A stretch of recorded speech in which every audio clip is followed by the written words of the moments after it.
الطلاق مرتان فإمساك بمعروف أو تسريح بإحسان ولا يحل لكم أن تأخذوا مما آتيتموهن شيئا إلا أن يخافا ألا يقيما حدود الله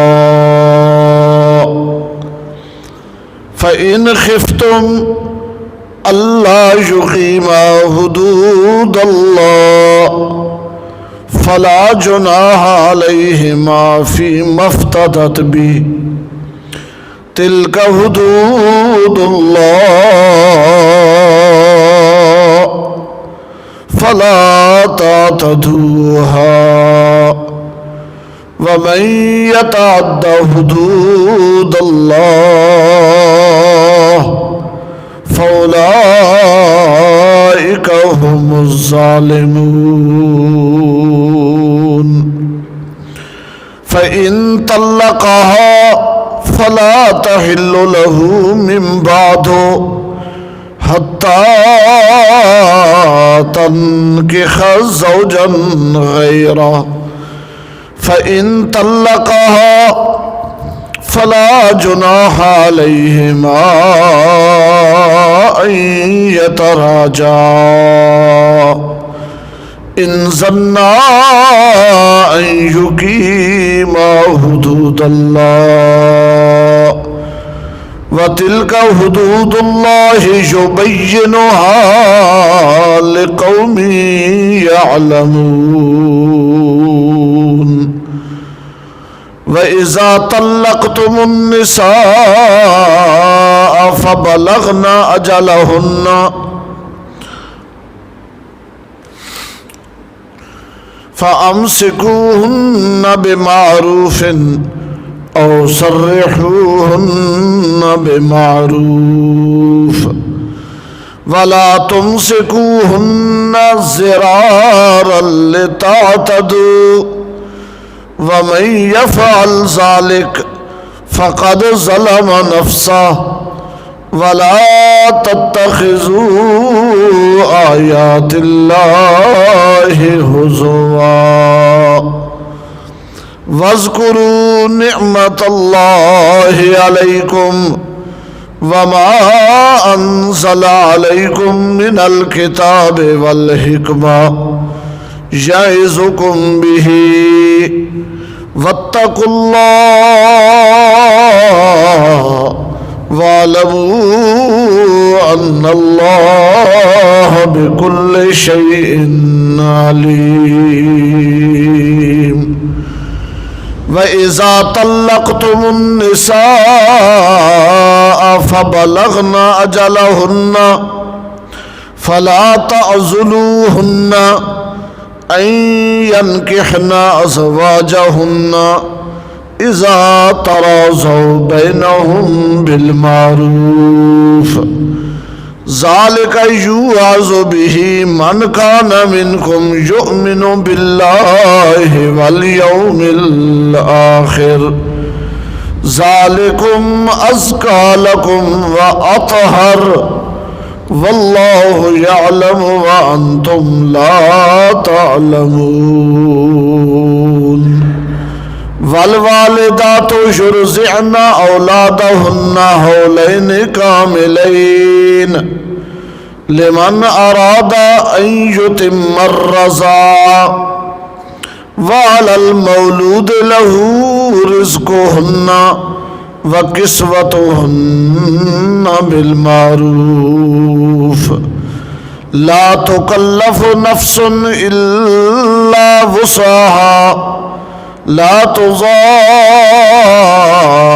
والدة بولدها ولا مولود له بولده وعلى الوارث مثل ذلك فإن أراد أرادا فصالا عن تراض منهما وتشاور فلا جناح عليهما وإن أردتم أن تسترضعوا أولادكم فلا جناح عليكم إذا سلمتم ما آتيتم بالمعروف واتقوا الله واعلموا أن الله بما تعملون بصير والذين يتوفون منكم ويذرون أزواجا يتربصن بأنفسهن 4 أشهر وعشرا فإذا بلغن أجلهن فلا جناح عليكم فيما فعلن في أنفسهن بالمعروف والله بما تعملون خبير ولا جناح عليكم فيما عرضتم به من خطبة النساء أو أكننتم في أنفسكم علم الله أنكم ستذكرونهن ولكن لا تواعدوهن سرا إلا أن تقولوا قولا معروفا ولا تعزموا عقدة النكاح حتى يبلغ الكتاب أجله واعلموا أن الله يعلم ما في أنفسكم فاحذروا واعلموا أن الله غفور حليم لا جناح عليكم إن طلقتم النساء ما لم تمسوهن أو تفرضوا لهن فريضة ومتعوهن على الموسع قدره وعلى المقتر قدره متاعا بالمعروف حقا على المحسنين وإن طلقتموهن من قبل أن تمسوهن وقد فرضتم لهن فريضة فنصف ما فرضتم إلا أن يعفون أو يعفو الذي بيده عقدة النكاح وأن تعفوا أقرب للتقوى ولا تنسوا الفضل بينكم إن الله بما تعملون بصير حافظوا على الصلوات والصلاة الوسطى وقوموا لله قانتين فإن خفتم حقا على المتقين كذلك يبين الله لكم آياته لعلكم تعقلون اللهم صل على محمد وعلى آل محمد كما صليت على إبراهيم وعلى آل إبراهيم إنك حميد مجيد اللهم بارك على محمد وعلى آل محمد كما باركت على إبراهيم وعلى آل إبراهيم إنك حميد مجيد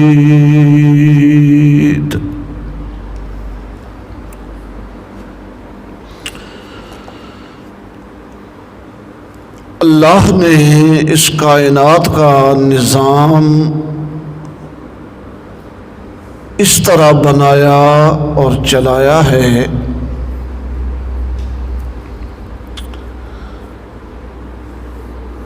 کہ اس میں مرد اور عورت کا ملاپ ضروری ہے۔ آدم علیہ السلام کو پیدا کیا گیا اور پھر ان کی زندگی آسان گزرے،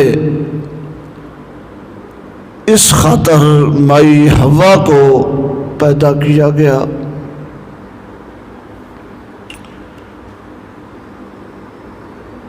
انہی سے دنیا میں انسانیت کا یہ سلسلہ چلا۔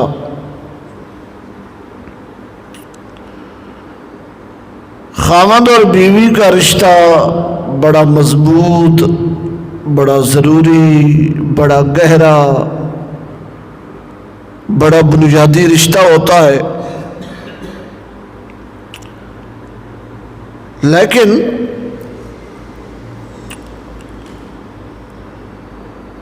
انسان ہونے کے ناطے اس میں کمیاں کوتاہیاں بھی ہوتی ہیں، اتار چڑھاؤ بھی آتے ہیں، نشیب و فراز سے بھی گزرنا پڑتا ہے۔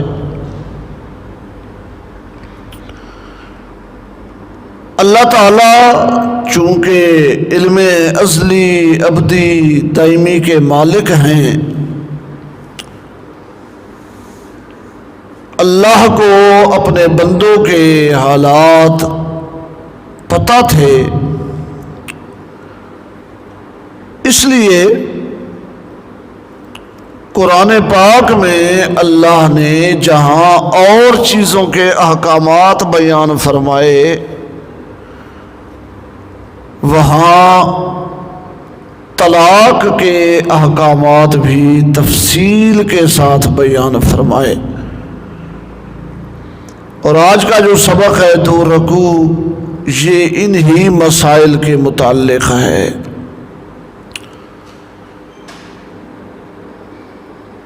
قرآن کے بعد دنیا میں صحیح ترین اصح ترین کتاب بخاری شریف ہے۔ بخاری شریف میں بھی کتاب الطلاق ایک پوری کتاب موجود ہے، جس میں رسول اللہ صلی اللہ علیہ وسلم کے وہ تمام ارشادات اور احادیث مبارکہ جمع کر دی گئی ہیں۔ حضور کے زمانے میں بھی یہ مسائل پیش آئے، آپ صلی اللہ علیہ وسلم نے حل فرمائے، اور قیامت تک جب تک اس دنیا میں انسانوں نے رہنا ہے یہ مسئلے بنتے رہیں گے، پیش آتے رہیں گے، اور قرآن پاک لوگوں کی رہنمائی کرتا رہے گا۔ سبق ذرا مشکل ہے، مسائل بڑے غور طلب ہیں، اس لیے آپ کو توجہ بہت زیادہ کرنی پڑے گی۔ سبق شروع کرتے ہیں۔ اللہ تعالیٰ نے فرمایا، یہ جو پہلی آیت آپ پڑھنے لگے ہیں، اس کا شان نزول تفسیروں میں، حدیث کی کتابوں میں لکھا ہوا یہ ہے کہ رجل من الانصار، ایک انصاری آدمی تھے، انصاری صحابی تھے مدینے میں، ان کا اپنی بیوی کے ساتھ جھگڑا ہو گیا، اور انہوں نے اپنی بیوی سے کہا قسم اٹھا کے کہ میں اللہ کی قسم ہے تجھے سکھ کا سانس نہ لینے دوں گا۔ اس نے کہا کیسے؟ اس نے کہا کہ میں تجھے طلاق دے دوں گا، اور جتنا عرصہ مقرر ہے کہ اس عرصے کے دوران آدمی رجوع کر سکتا ہے، وہ عرصہ جب پورا ہونے کے قریب آئے گا تو میں رجوع کر لوں گا، تو میری بیوی بن جائے گی، اور رجوع کرنے کے بعد دوسرے دن پھر میں تجھے طلاق دے دوں گا۔ پھر جب وہ عرصہ پورا ہوگا تو پھر رجوع کر لوں گا، پھر تجھے طلاق دے دوں گا، بس میں اسی طرح تجھے ستاتا رہوں گا، تڑپاتا رہوں گا۔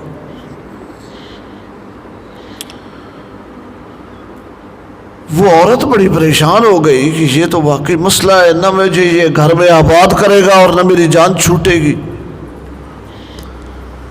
تو اس عورت نے کیا کیا؟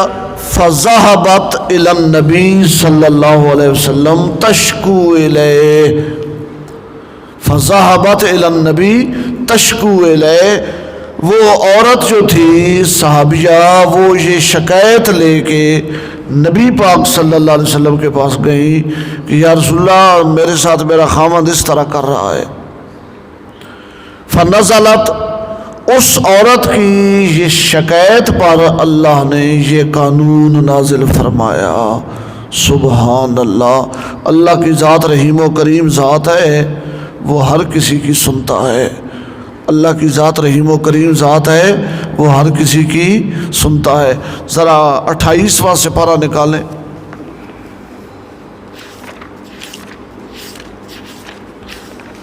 28ویں سپارے کی پہلی آیت۔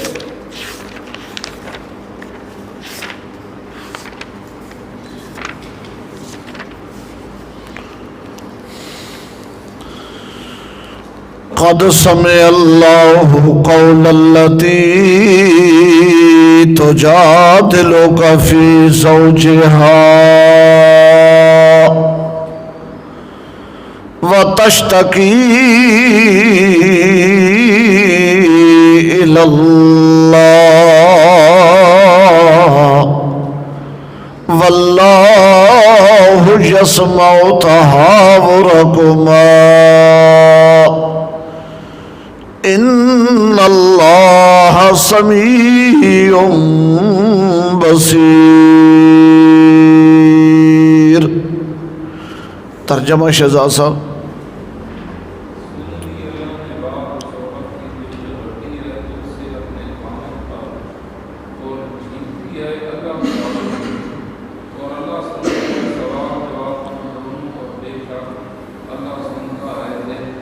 شکیل احمد ترجمہ۔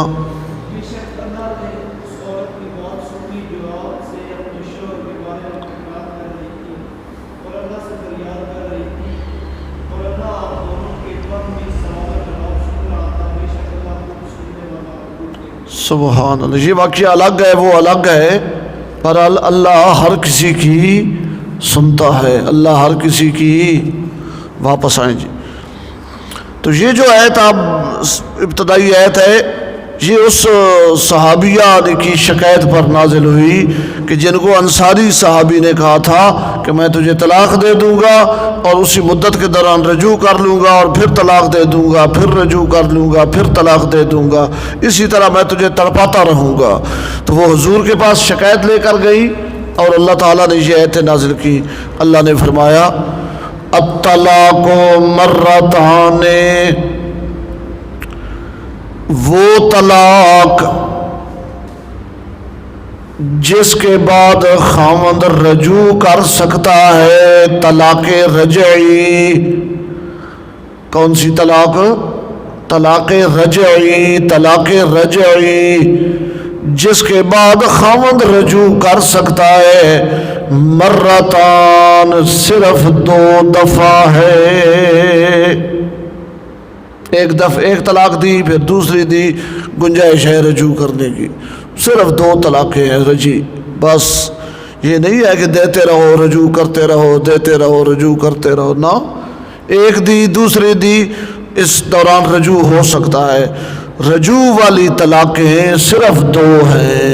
اللہ نے قانون نازل کر دیا، جن طلاقوں کے بعد مرد خامد رجوع کر سکتا ہے وہ کتنی ہیں؟ صرف 2 ہیں، صرف 2 ہیں۔ جب 2 ہو جائیں تو پھر کیا ہے؟ فَإِمْسَاكُمْ بِمَعْرُوفٍ، پس اگر وہ چاہتا ہے تو روک لے اپنی بیوی کو، یعنی رجوع کر لے، بِمَعْرُوفٍ، قانون کے مطابق، ضابطے کے مطابق، اور اگر نہیں رکھنا چاہتا، نہیں روکنا چاہتا تو اللہ کا حکم یہ ہے او تصریح کہ اسے چھوڑ دے، فارغ کر دے، تیسری طلاق دے دے، بے احسان، عمدگی کے ساتھ، انسانوں کی طرح اچھے انداز میں۔ سبحان اللہ، جھگڑا ہے، طلاق ہے، اس میں بھی اللہ تعالیٰ فرماتے ہیں بے احسان، عمدگی کے ساتھ، عمدگی کے ساتھ۔ کوئی بھی معاملہ اگر تم ختم کرنے لگے ہو تو ایسا نہیں کہ وہ تمہاری بکواسات سارا محلہ سنے، تمہارے بکواسات سارا پاکستان سنے، سارا ملک سنے، نہ، تصریح، اجازت ہے چھوڑ دے بیوی کو، تیسری طلاق دے دے، لیکن بے احسان، اچھے انداز میں، عمدہ طریقے سے۔ سبحان اللہ۔ وَلَا يَحِلُّ لَكُمْ، اور اے مسلمان مردو، طلاق دینے والوں سن لو، نہیں حلال تمہارے لیے۔ وَلَا يَحِلُّ لَكُمْ، اے طلاق دینے والے مسلمان مردو، جس نے تیسری طلاق دے دی ہے، وَلَا يَحِلُّ لَكُمْ، نہیں حلال تمہارے لیے، ان تأخذوا مما آتیتموہن شیئا، کہ تم نے ان عورتوں کو، اس بیوی کو جس کو چھوڑ دیا ہے، تم نے اسے جو حق مار دیا تھا یا اور کوئی چیز ہبہ کی تھی، اس میں سے شیئن، ذرہ برابر کوئی چیز لینے کی اجازت نہیں۔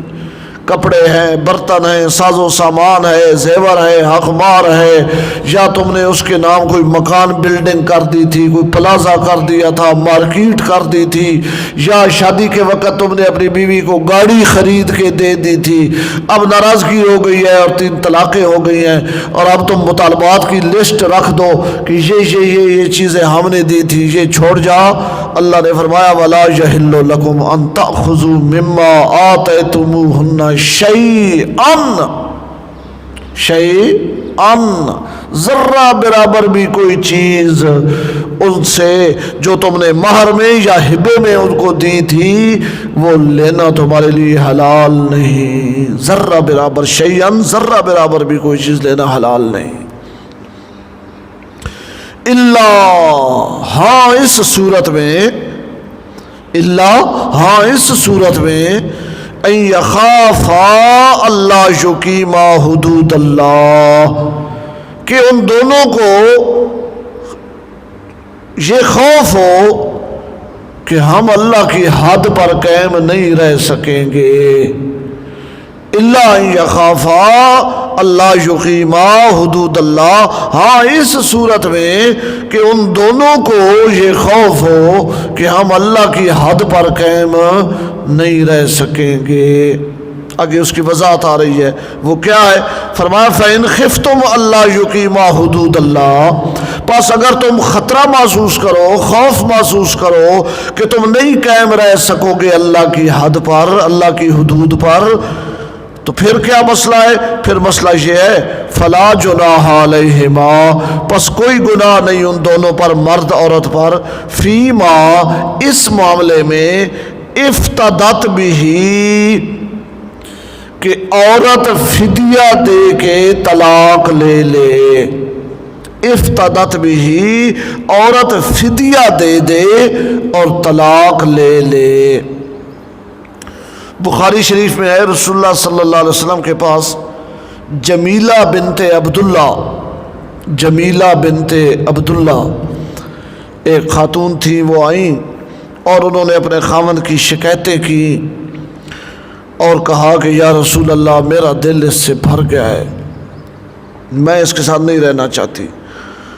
خاوند کا نام تھا ثابت بن قیس رضی اللہ تعالیٰ عنہ، ثابت بن قیس۔ تو نبی علیہ الصلوۃ والسلام نے فرمایا کہ جمیلہ وہ تو طلاق نہیں دینا چاہتا، تو طلاق کا مطالبہ کر رہی ہے، پہل تیری طرف سے ہو رہی ہے۔ تو اس صورت میں اگر وہ کوئی مطالبہ رکھتے تو اس کا حق ہے، اگر وہ طلاق دیتا تو پھر تو کوئی اس کے سب حق حقوق ختم تھے، لیکن یہاں معاملہ الٹا ہے، عورت مانگ رہی ہے۔ تو جمیلہ نے کہا کہ یا رسول اللہ وہ جو مطالبہ کرے میں پورا کرنے کے لیے تیار ہوں۔ تو نبی علیہ الصلوۃ والسلام نے ثابت بن قیس کو بلایا اور ثابت بن قیس کو فرمایا کہ ثابت، یہ جو دل ہے نا یہ کس کے قبضے میں ہے؟ اللہ کے قبضے میں۔ یہ جو دل ہے یہ کس کے قبضے میں ہے؟ اللہ کے قبضے میں ہے۔ اور ان دلوں میں محبت بھی وہی ڈالتا ہے اور نفرت بھی وہی ڈالتا ہے۔ جمیلہ اب نہیں تیرے ساتھ رہنا چاہتی اور کوئی صورت باقی نہیں بچی، تو وہ طلاق لینا چاہتی ہے، تیری کوئی شرط ورت تو نہیں ہے۔ تو ثابت بن قیس نے کہا کہ یا رسول اللہ جب ہمارا نکاح ہوا تھا میرا باغ ہے فلاں جگہ پہ بڑا قیمتی، وہ میں نے اس کو ہبہ کیا تھا، تحفتاً ہدیتاً دے دیا تھا، یہ باغ میرا آج سے تیرا ہو گیا، وہ میرا باغ واپس کر دے تو میں طلاق دے دیتا ہوں۔ نبی علیہ الصلوۃ والسلام نے جمیلہ بنت عبداللہ کو حکم دیا اس کا باغ واپس کر دو، اور ثابت بن قیس کو نبی علیہ الصلوۃ والسلام نے فرمایا تم اس کو طلاق دے کے فارغ کر دو۔ تو یہ ایک صورت ہے کہ مرد کے لیے وہ دولت، وہ زمین، وہ مکان، وہ سونا، وہ گاڑی، وہ پیسے حلال ہیں۔ جب عورت طلاق کی خواہش کرے، عورت طلاق کا مطالبہ کرے، اس وقت مرد شرائط رکھ سکتا ہے کہ میرے مکان مجھے واپس کر دے، کوٹھی واپس کر دے، کار واپس کر دے، یا فلاں چیز واپس کر دے۔ بصورت دیگر جب مرد طلاق میں پہل کر رہا ہو تو پھر فرمایا وَلَا يَحِلُّ لَكُمْ أَن تَأْخُذُوا مِمَّا آتَيْتُمُوهُنَّ شَيْئًا، جو تم ان کو دے چکے ہو مار یا ہبہ کی صورت میں، ذرہ برابر کوئی چیز ان سے واپس لینا تمہارے لیے حلال نہیں ہے، سوائے اس صورت کے کہ وہ دونوں سمجھیں کہ وہ اللہ کی حدود پر قائم نہیں رہ سکیں گے، تو پھر کوئی گناہ نہیں کہ عورت فدیہ دے اور طلاق لے لے۔ تِلْكَ حدود اللہ، یہ اللہ کی حد بندیاں ہیں، یہ اللہ کے بننے ہیں، حدیں ہیں، اللہ کے حدیں۔ جس طرح تمہاری زمین ہوتی ہے اور تمہاری زمین کا بننا ہوتا ہے دوسرے کی زمین سے نکھیڑنے کے لیے، جدا کرنے کے لیے، اور تم اپنی زمین کے بننے کو گرانے نہیں دیتے، اور اس کی حفاظت کرتے ہو۔ ذرا سا پڑوسی چھیڑ چھاڑ کرے تو تم شور بپا کر دیتے ہو، میرے بننے نال کیوں چھیڑ چھاڑ کی دیا۔ اور یہ اللہ کی حدود ہیں، اللہ کی حد بندیاں ہیں، خیال کرنا۔ فلا تعتدوها، اللہ کی حد بندیوں کو عبور نہ کرنا، اللہ کی حدوں کو توڑنا نہیں، اللہ کی حدوں کو کراس نہ کرنا۔ وَمَن يَتَعَدَّ حُدُودَ اللَّهِ، اور جو بندہ اللہ کی حد سے آگے بڑھ جائے، اللہ کی حد کو توڑ کے آگے گزر جائے، فَأُولَٰئِكَ هُمُ الظَّالِمُونَ، پس یہی لوگ ہیں ظالم۔ فَإِن طَلَّقَهَا، پس اگر مرد نے عورت کو طلاق دے دی تیسری، فَإِن طَلَّقَهَا الثَّالِثَةَ، پس اگر مرد نے عورت کو طلاق دے دی، یہاں طلاق سے مراد تیسری طلاق ہے، مرتان دو طلاقیں تو پیچھے گزر گئی نا، اب تیسری کا ذکر آ گیا۔ فَإِن طَلَّقَهَا، پس دو پہلے دے چکا تھا، اب اگر اس نے طلاق دے دی ہے تیسری، فَإِن طَلَّقَهَا الثَّالِثَةَ، سمرقندی، اگر اس نے تیسری طلاق دے دی ہے، فَلَا تَحِلُّ لَهُ مِن بَعْدُ، تو یہ عورت اب اس مرد کے لیے حلال نہیں ہے، من بعد، یعنی بعد الثالثہ، تیسری طلاق کے بعد اب وہ اس کے لیے حلال نہیں، اب کوئی صورت نہیں۔ ہاں ایک صورت ہے، کیا صورت ہے؟ حتیٰ، یہاں تک کہ تنکحہ، وہ عورت صحیح نکاح کرے، تنکحہ صحیح نکاح کرے، رسمی نہیں، دھوکے والا نہیں، چکر بازی والا نہیں، صحیح نکاح کرے۔ کس سے کرے؟ زوجن، خاوند سے، غیرہ، اس پہلے خاوند کے علاوہ، زوجن خاوند سے، غیرہ اس پہلے خاوند کے علاوہ کسی اور مرد سے وہ صحیح نکاح کرے، اس کے نکاح میں رہے۔ سال رہی، 6 مہینے رہی، 2 سال رہی دوسرے خاوند کے نکاح میں، اچانک کیا ہوا؟ فَإِن طَلَّقَهَا، پس اس دوسرے خاوند نے بھی اس کو طلاق دے دی، اس دوسرے خاوند نے بھی اس کو طلاق دے دی۔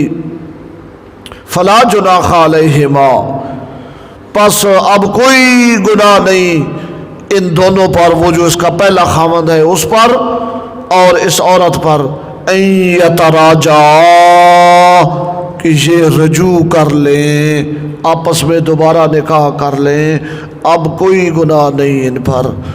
ان ظنا، بشرطے کہ یہ سمجھتے ہو، نکاح تب کریں بشرطے کہ یہ سمجھتے ہو، ظن بمعنی یقین ہے، بشرطے کہ اب ان کو یقین ہو، ان یقیما حدود اللہ، کہ اب ہم اللہ کی حدوں پر قائم رہیں گے، اس کے بعد جھگڑا مگڑا نہیں ہوگا، گھر میں فتنہ نہیں ہوگا، بہت تجربہ ہو گیا ہے دونوں کو۔ اب اگر یہ سمجھتے ہیں کہ یہ اللہ کی حدوں پر قائم رہیں گے تو دوسرے خاوند کی طلاق کے بعد عورت پہلے خاوند کے لیے کیا ہے؟ حلال ہے۔ اس کو کہتے ہیں حلالہ، اس کو کیا کہتے ہیں؟ حلالہ۔ اب حلالہ ہو گیا ہے، اب یہ پہلے خاوند کے لیے کیا ہو گئی ہے؟ حلال۔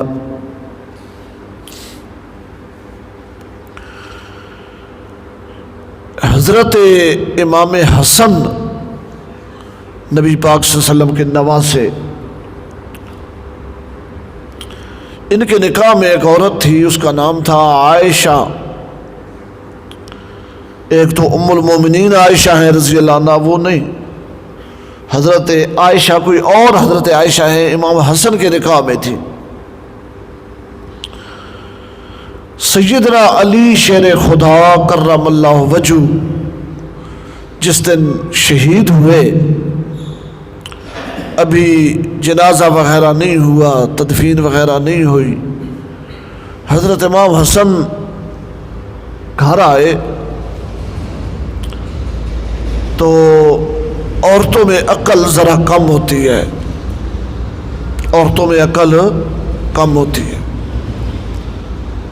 تو عائشہ نے اپنے خاوند کو، امام حسن کو فرمایا، کہا، کہنے لگی کہ اے حسن،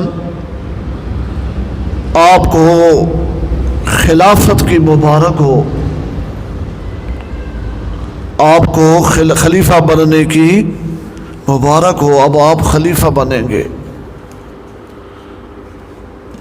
حضرت حسن رضی اللہ تعالیٰ عنہ کو یہ مبارکباد کہ ابھی باپ قتل ہوا ہے، باپ کی لاش پڑی ہوئی ہے، ابھی جنازہ نہیں ہوا، اور باپ بھی علی شیر خدا جیسا، اور بیوی خاوند کو مبارکباد دے رہی ہے خلیفہ بننے کی۔ تو حضرت حسن کو بڑا ناگوار گزرا، اور وہاں کھڑے کھڑے انہوں نے فرمایا، فَأَنْتِ طَالِقٌ ثَلَاثًا،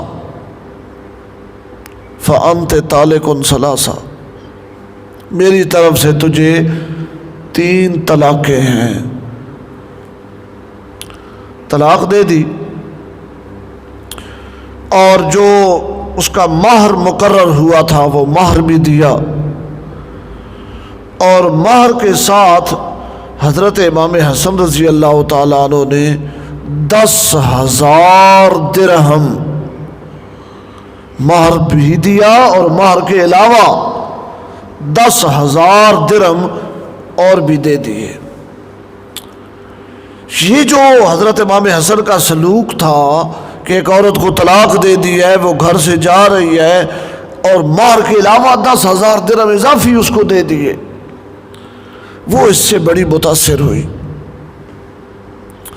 اپنی حماقت پر غور کرتی ہے، امام حسن کے حسن سلوک پر غور کرتی ہے، حیران ہو گئی کہ میں نے کتنا بڑا غلط کام کیا، کتنا ان کا دل دکھایا، اور انہوں نے اس حالت میں بھی میرے ساتھ اتنی اچھائی کا سلوک کیا۔ تو اس عائشہ نامی عورت نے امام حسن کے بارے میں کچھ اشعار کہے، کتابوں میں تفسیروں میں وہ اشعار لکھے ہوئے ہیں، بہت عجیب و غریب اشعار ہیں۔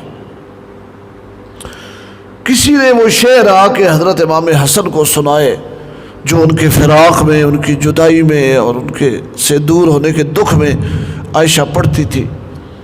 امام حسن کو وہ شعر بڑے پسند آئے، اور آپ کے اندر وہ جتنا خفگی تھی، غصہ تھا، وہ سارا نکل گیا۔ اور حضرت امام حسن نے وہ شعر سن کر فرمایا، اگر اللہ کا یہ حکم نہ ہوتا فلا تحل له من بعد حتى تنكح زوجا غیرہ، تو میں دوبارہ عائشہ سے نکاح کر لیتا، لیکن اب یہ نہیں ہو سکتا، اب جو مرضی کرے اب نہیں ہو سکتا، کیونکہ میرے اللہ کا قانون ہے، میرے اللہ کا فرمان ہے۔ فَإِن طَلَّقَهَا، پس اگر مرد نے تیسری طلاق دے دی، فَلَا تَحِلُّ لَهُ، پس اس کے لیے حلال نہیں ہے وہ عورت، من بعد، تیسری طلاق کے بعد، حَتَّى تَنْكِحَ، یہاں تک کہ وہ عورت نکاح کرے، زوجن غیرہ، اس کے علاوہ کسی غیر خامد سے۔ فَإِن طَلَّقَهَا، پس اگر وہ دوسرا خامد بھی اسے طلاق دے دے، فَلَا جُنَاحَ عَلَيْهِمَا، تو کوئی گناہ نہیں ان دونوں پر، ان یتراجعا، کہ یہ آپس میں رجوع کر لیں۔ ان ظنا، ظن کا معنی گمان ہوتا ہے، اور ظن بے معنی یقین ہے، بشرطے کہ ان کو اب یقین ہو، ان یقیما حدود اللہ، کہ اب ہم دونوں اللہ کی حدوں پر قائم رہیں گے، اللہ کی حدیں نہیں توڑیں گے، اس کے بعد گڑبڑ نہیں ہوگی۔ وَتِلْكَ حُدُودُ اللَّهِ، اور یہ اللہ کی حدیں ہیں، یبینھا، اللہ تعالیٰ اپنے قانونوں کو، اللہ تعالیٰ اپنی حدوں کو، اللہ تعالیٰ اپنی ایتوں کو بیان کرتا ہے، اللہ اپنی حدوں کو بیان کرتا ہے۔ کس کے لیے بیان کرتا ہے؟ لِقَوْمٍ يَعْلَمُونَ، ان لوگوں کے فائدے کے لیے جو علم رکھتے ہیں۔ اللہ اپنے ایتے اور اپنے مسئلے اور اپنی حدود اور اپنے ضابطے اور قوانین یبینھا، وضاحت کے ساتھ بیان فرماتے ہیں، جہلوں کے لیے نہیں، لقوم یعلمون، ان لوگوں کے لیے جو کیا رکھتے ہیں؟ علم رکھتے ہیں۔ جہلوں کو اللہ کیوں نہیں بیان کرتے؟ جہلوں کو کیوں نہیں سمجھاتے؟ امام سمرقندی نے، فقیہ ابو اللہ سمرقندی نے لقوم یعلمون پہ عجیب نکتہ لکھا ہے، فرماتے ہیں، ان الجاہل اذا بین له فانه لا يحفظ، جاہل کے سامنے جو مرضی بیان کرو وہ کسی بات کو سنبھالتا سمجھتا نہیں۔ والعالم یحفظ، علم والا بندہ بات کو یاد رکھتا ہے۔ فلہذا المعنی خاطب العلماء ولم یخاطب الجہلاء، اسی وجہ سے اللہ نے قرآن میں علماء کو مخاطب کیا ہے، جہلوں کو اللہ نے مخاطب ہی نہیں کیا، جہل قابل خطاب ہی نہیں۔ اللہ نے فرمایا وَتِلْكَ حُدُودُ اللَّهِ، یہ ہے ہماری حدود، ہمارے قوانین، ہمارے ضابطے، یبینھا، اللہ تعالیٰ ان کو بیان کر رہا ہے، لِقَوْمٍ یعلمون، ان لوگوں کے لیے جو علم رکھتے ہیں کہ اللہ کے قانونوں کا کیا درجہ ہے، اللہ کے ضابطوں کا کیا درجہ ہے، اللہ نے ایک قانون بنایا ہے تو اس کی کیا حیثیت ہے، یہ علم والے بندے کو پتہ ہوتا ہے۔ جاہل کیا جانے حلال کیا ہے، حرام کیا ہے، جائز کیا ہے، ناجائز کیا ہے۔ آگے جی ایک اور قانون فرمایا، وَإِذَا طَلَّقْتُمُ النِّسَاءَ، اور جب تم طلاق دے دو عورتوں کو رجعی، کون سی طلاق؟ رجعی، پہلی یا دوسری۔ وَإِذَا طَلَّقْتُمُ النِّسَاءَ، اور جب تم طلاق دے دو عورتوں کو رجعی، فَبَلَغْنَ أَجَلَهُنَّ، پس وہ پہنچ جائیں اپنی مدت کو، مدت سے مراد عدت ہے، اور عدت کتنی ہے؟ 3 حیض۔ عدت کتنی ہے؟ ایک حیض آئے، پھر دوسرا حیض آئے، پھر تیسرا حیض آئے، یہ عدت ہوتی ہے۔ اور وہ عدت کو پہنچ گئی، فَأَمْسِكُوهُنَّ بِمَعْرُوفٍ، پس روکنا چاہتے ہو ان کو تو روک لو قانون کے مطابق، یعنی رجوع کر لو، اور سرّحوهن، یا چھوڑ دو انہیں، طلاق دے دو تیسری، بمعروفن، ضابطے اور قانون کے مطابق، وَلَا تُمْسِكُوهُنَّ، اور انہیں نہ روکنا، زرارن، نقصان دینے کے لیے، دکھ دینے کے لیے، لتعتدو، اس لیے نہ روکنا کہ ہم ظلم اور زیادتی کریں گے۔ جھگڑا ہو گیا، 2 طلاقیں ہو گئی، وہ چلی گئی ماں باپ کے گھر، اب یہ کہتا ہے جی راضی نامہ میں رجوع کر لیا، اور نیت اور ارادہ یہ ہے کہ جب واپس آئے گی نا میں اسے ذرا ٹھوکوں گا، میں اس کا علاج کروں۔ اللہ فرماتے ہیں تو کون ہوتا ہے علاج کرنے والا؟ خبردار خبردار ایسا کام نہ کرنا۔ اللہ فرماتے ہیں خبردار ایسا کام نہ کرنا۔ وَلَا تُمْسِكُوهُنَّ زِرَارًا لِتَعْتَدُوا، وَلَا تُمْسِكُوهُنَّ، اور انہیں اس لیے نہ روکنا، رجوع اس نیت سے نہ کرنا کہ واپس گھر لا کے میں اس سے ذرا حساب کتاب برابر کروں گا۔ اللہ فرماتے ہیں وَمَن يَفْعَلْ ذَلِكَ، وَمَن يَفْعَلْ ذَلِكَ، جو بندہ اس نیت سے طلاق 1 یا 2 دی اور بیوی سے رجوع کرتا ہے، اسے راضی نامہ کر کے واپس گھر لا رہا ہے کہ میں تھوڑا اس کی مرمت کروں گا، وہ سن لے، وَمَن يَفْعَلْ ذَلِكَ، جو بندہ یہ کام کرے گا، فَقَدْ ظَلَمَ نَفْسَهُ، اس نے اپنی جان پر ظلم کیا ہے، اس نے اپنی جان پر ظلم کیا ہے۔ اس پر تو گزر جائے گی، چند دن کی زندگی ہے، قیامت کے دن اللہ جب اس ظالم کو عذاب دے گا اس وقت اس کو سمجھ آئے گی۔ اللہ فرماتے ہیں کہ جس نے اس طرح کی حرکت کی اس نے اپنی جان پر ظلم کیا ہے، اپنی جان پر۔ اور یہ اللہ کا قانون ہے کہ ظلم نہیں کرنا، یہ اللہ کا قانون ہے ظلم نہیں کرنا، اور یہ اللہ کی آیتیں ہیں۔ وَلَا تَتَّخِذُوا آیَاتِ اللَّهِ هُزُوًا، اور اللہ کی آیتوں کو مذاق نہ بناؤ، اللہ کی آیتوں کو مذاق نہ بناؤ۔ مرزا مظہر جان جانا رحمۃ اللہ علیہ بہت بڑے ولی اللہ گزرے ہیں۔ حضرت قاضی ثناء اللہ پانی پتی رحمۃ اللہ علیہ جنہوں نے تفسیر مظہری لکھی ہے، اور تفسیر مظہری کا نام ہی مرزا مظہر جانے جانا کے نام پہ انہوں نے مظہری رکھا ہے۔ ان کے حالات میں لکھا ہے کہ مرزا مظہر جانے جانا رحمۃ اللہ علیہ کی جو گھر والی تھی وہ بڑی سخت مزاج تھی، اور حضرت مرزا مظہر جانے جانا مریدوں میں عقیدت مندوں میں بیٹھے ہوتے تھے، تو بعض اوقات وہ گھر سے ادھر آ جاتی تھی اور مریدوں اور عقیدت مندوں کے سامنے ان کی کلاس لے لیتی تھی، اور مریدوں اور عقیدت مندوں کو بھی ڈانٹتی تھی کہ چلے جاؤ یہاں سے، کیوں اس کے پاس آتے ہو، یہ کوئی عالم شالم نہیں، ولی شلی نہیں، میں اس کو جانتی ہوں۔ حضرت خاموش ہو جاتے تھے۔ ایک دفعہ ان کے مریدوں میں سے کسی نے کہا حضرت عورتوں کی کیا کمی ہے دنیا میں، آپ اس کو طلاق دے دیں، اس بلا سے جان چھڑائیں، یہ روز آپ کو تنگ کرتی ہے، آپ کی بےزتی ہوتی ہے، مریدوں کے سامنے بھی بعض اوقات کر جاتی ہے، تو ہم آپ کو اور شادی کرا دیتے ہیں، فرما بردار، خدمت گزار، حیادار۔ تو مرزا مظہر جانے جانا رحمۃ اللہ علیہ نے اپنے اس مرید کو جو ان کو نئی شادی کرانا چاہتا تھا فرمایا، اللہ نے ہم کو جتنے مرتبے دیے ہیں وہ اس کی سختیاں برداشت کرنے کی وجہ سے دیے ہوئے ہیں، یہ جتنے اللہ نے ہمیں مرتبے دیے ہیں وہ اس کی سختیاں برداشت کرنے کی وجہ سے ہی تو اللہ نے دیے ہوئے ہیں، اور وہ جو ہمارے مرتبوں کا راز ہے اور جس وجہ سے اور جس کی وجہ سے اللہ نے ہمیں یہ شان دی ہے، آپ وہ درخت ہی کاٹنا چاہتے ہیں، وہ درخت ہی کاٹنا چاہتے ہیں۔ تو اللہ فرماتے ہیں کہ یہ بیوی کو ضرر نہیں دینا، ظلم نہیں کرنا، زیادتی نہیں کرنی، کسی صورت بھی نہیں کرنی۔ اللہ فرماتے ہیں یہ میرا حکم ہے، یہ میرا حکم ہے۔ وَمَن يَفْعَلْ ذَلِكَ، اور جو میرے منع کرنے کے باوجود یہ کام کرے گا وہ اپنا کچھ بگاڑ رہا ہے، اس کا کچھ بھی نہیں بگاڑ رہا۔ ولا شیخ سعدی نے گلستان سعدی میں فرمایا نا، یکے برسر شاخو بن میں برید، یکے برسر شاخو بن میں برید۔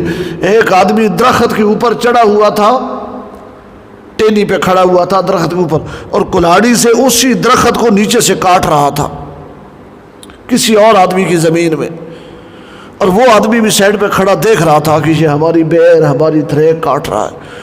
تو کوئی چوتھا آدمی گزرا اور اس نے کہا اے تیرا درخت کٹدا پیا تے تو اس کو منع کیوں نہیں کرنا؟ تو وہ جو زمین کا مالک تھا جس کا درخت کاٹا جا رہا تھا، اس نے کہا اس کو منع کرنے کی ضرورت نہیں ہے، یہ میرے ساتھ ظلم نہیں کر رہا، یہ اپنے ساتھ کر رہا ہے، بس یہ جڑ جب کٹے گی نا تو دیکھنا یہ منہ کے بل زمین پہ آئے گا، اس کو سمجھ آ جائے گی، گرے گا تو اس کی گردن ٹوٹ جائے گی کہ اوپر چڑھا ہوا ہے اور نیچے سے اسے کاٹ رہا ہے۔ اللہ فرماتے ہیں بیوی کے ساتھ ظلم اور زیادتی اور بدتمیزی کرنے والا جو ہے فقط ظلم و نفسہ، یہ اپنی جان کے ساتھ سب کچھ کر رہا ہے، اپنی جان کے ساتھ۔ حضرت تھانوی رحمۃ اللہ علیہ کی کتاب ہے حقوق النساء، اس میں حضرت تھانوی رحمۃ اللہ علیہ نے لکھا ہے کہ ایک آدمی موت کے بعد کسی آدمی کی خواب میں آیا، تو اس زندہ آدمی نے اپنے مردہ دوست سے خواب میں پوچھا کہ سنا آخرت کا معاملہ کیسا رہا؟ تو اس نے کہا یار اللہ کی رحمت ہے، میری بخشش ہو گئی۔ اس نے کہا کس عمل کی وجہ سے؟ تو اس نے کہا کہ ایک دن مجھے میری بیوی نے کوئی چیز دی، روٹی سالن، اور وہ میری طبیعت اور مرضی کے مطابق نہیں تھا، اور وہ روٹی رکھ کے پانی لینے کے لیے گئی، اور میں نے اس دوران وہ چکھی چیز تو طبیعت کے خلاف تھی، تو میں نے ارادہ کیا کہ یہ پانی لے کے واپس آتی ہے تو اس کو ایک دو لگاتا ہوں۔ اب وہ تو بے خبر ہے وہ پانی لے کے آ رہی ہے، یہ میرے ذہن میں خیال آیا کہ ایک دو لگانی چاہیے۔ پھر فوراً میرے دل میں خیال آ گیا کہ اگر میری بیٹی کسی کے نکاح میں ہوتی اور جس طرح میں اس کو مارنے لگا ہوں، میرا داماد میری بیٹی کو اس طرح مارے اور مجھے پتہ چلے کہ میرے داماد نے میری بیٹی کو مجھ پر کیا گزرے گی؟ بس یہ پہلے وہ خیال آیا مارنے کا، پھر یہ خیال آیا کہ مجھے بھی اللہ نے صاحب اولاد بنایا ہے، کل اگر میری بیٹی کو میرے داماد نے مارا اسی طرح تو مجھ پر کیا گزرے گی؟ بس یہ خیال کہا کہ میں نے نا اپنا وہ جو مارنے کا ارادہ تھا وہ چھوڑ دیا، اور نہ گلہ کیا نہ شکوہ، میں برداشت کر گیا، چپ ہو گیا۔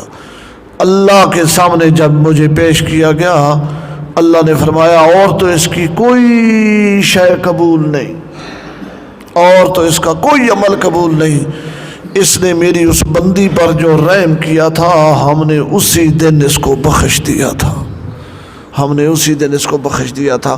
اللہ فرماتے ہیں یہ میرے قانون ہیں، میری ایتیں ہیں، ان کو مذاق نہ بنانا، ان کو حضواً، ان کو مذاق نہ سمجھنا، یہ میرے قانون ہیں، یہ اللہ کے احکامات ہیں، ان پر عمل کرنا۔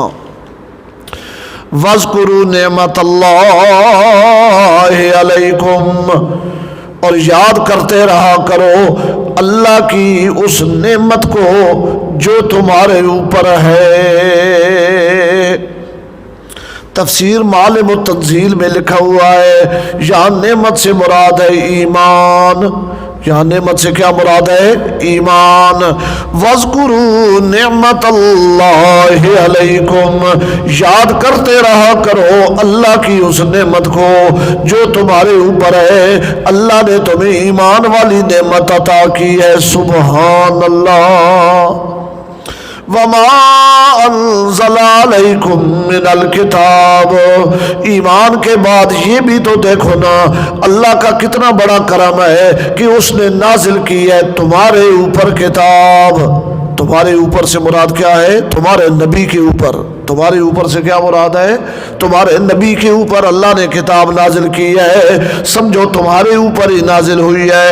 والحکمہ، اور اس اللہ نے نازل کی ہے کتاب کے ساتھ ساتھ حکمت بھی، اس اللہ نے نازل کی ہے تمہارے اوپر کتاب بھی اور حکمت بھی۔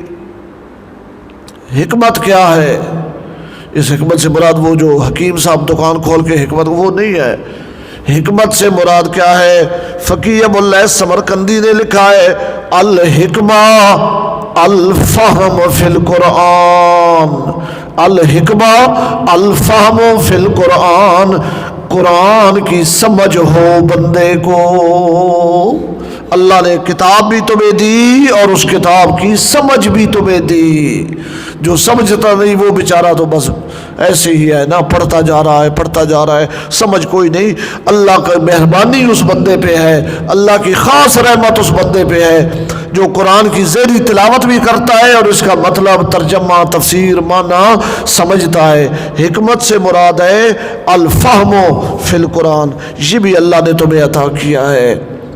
یعظکم بہ، یعظکم بہ، اللہ تمہیں سچے مسئلے سمجھاتا ہے، اللہ تمہیں واعظ کرتا ہے، اللہ تعالیٰ تمہاری رہنمائی فرماتے ہیں بہ، اس قرآن کے ذریعے۔ سبحان اللہ۔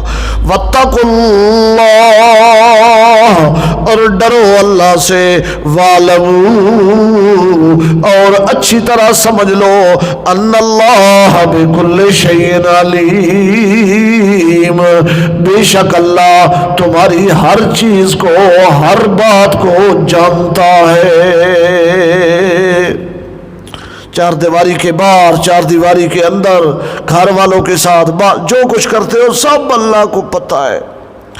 وَإِذَا طَلَّقْتُمُ النِّسَاءَ، اور جب طلاق دے دو تم عورتوں کو، فَبَلَغْنَ أَجَلَهُنَّ، طلاق کے بعد وہ پہنچ جائے اپنی مدت کو، یعنی عدت پوری ہو جائے، 3 حیض، فَلَا تَعْضُلُوهُنَّ، پس انہیں نہ روکنا، أَن يَنكِحْنَ أَزْوَاجَهُنَّ، اس بات سے کہ وہ نکاح کر لیں انہی خاوندوں سے جنہوں نے طلاق دی ہے۔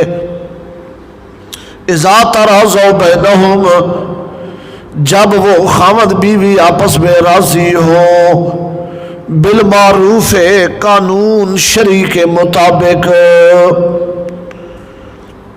یہ جو آیت ہے اسے سمجھنے سے پہلے یہ بات سمجھیں، صحیح بخاری جلد ثانی میں روایت ہے، ایک صحابی ہیں موقل بن یسار، موقل بن یسار رضی اللہ تعالیٰ عنہ،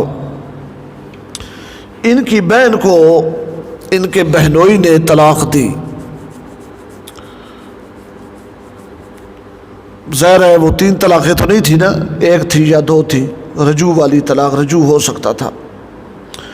جب عدت پوری ہوئی تو خاوند کو احساس ہو گیا اور اس نے بندے بھیجے اور میں رجوع کرتا ہوں، معذرت چاہتا ہوں، میں اپنی بیوی کو گھر میں بسانا چاہتا ہوں۔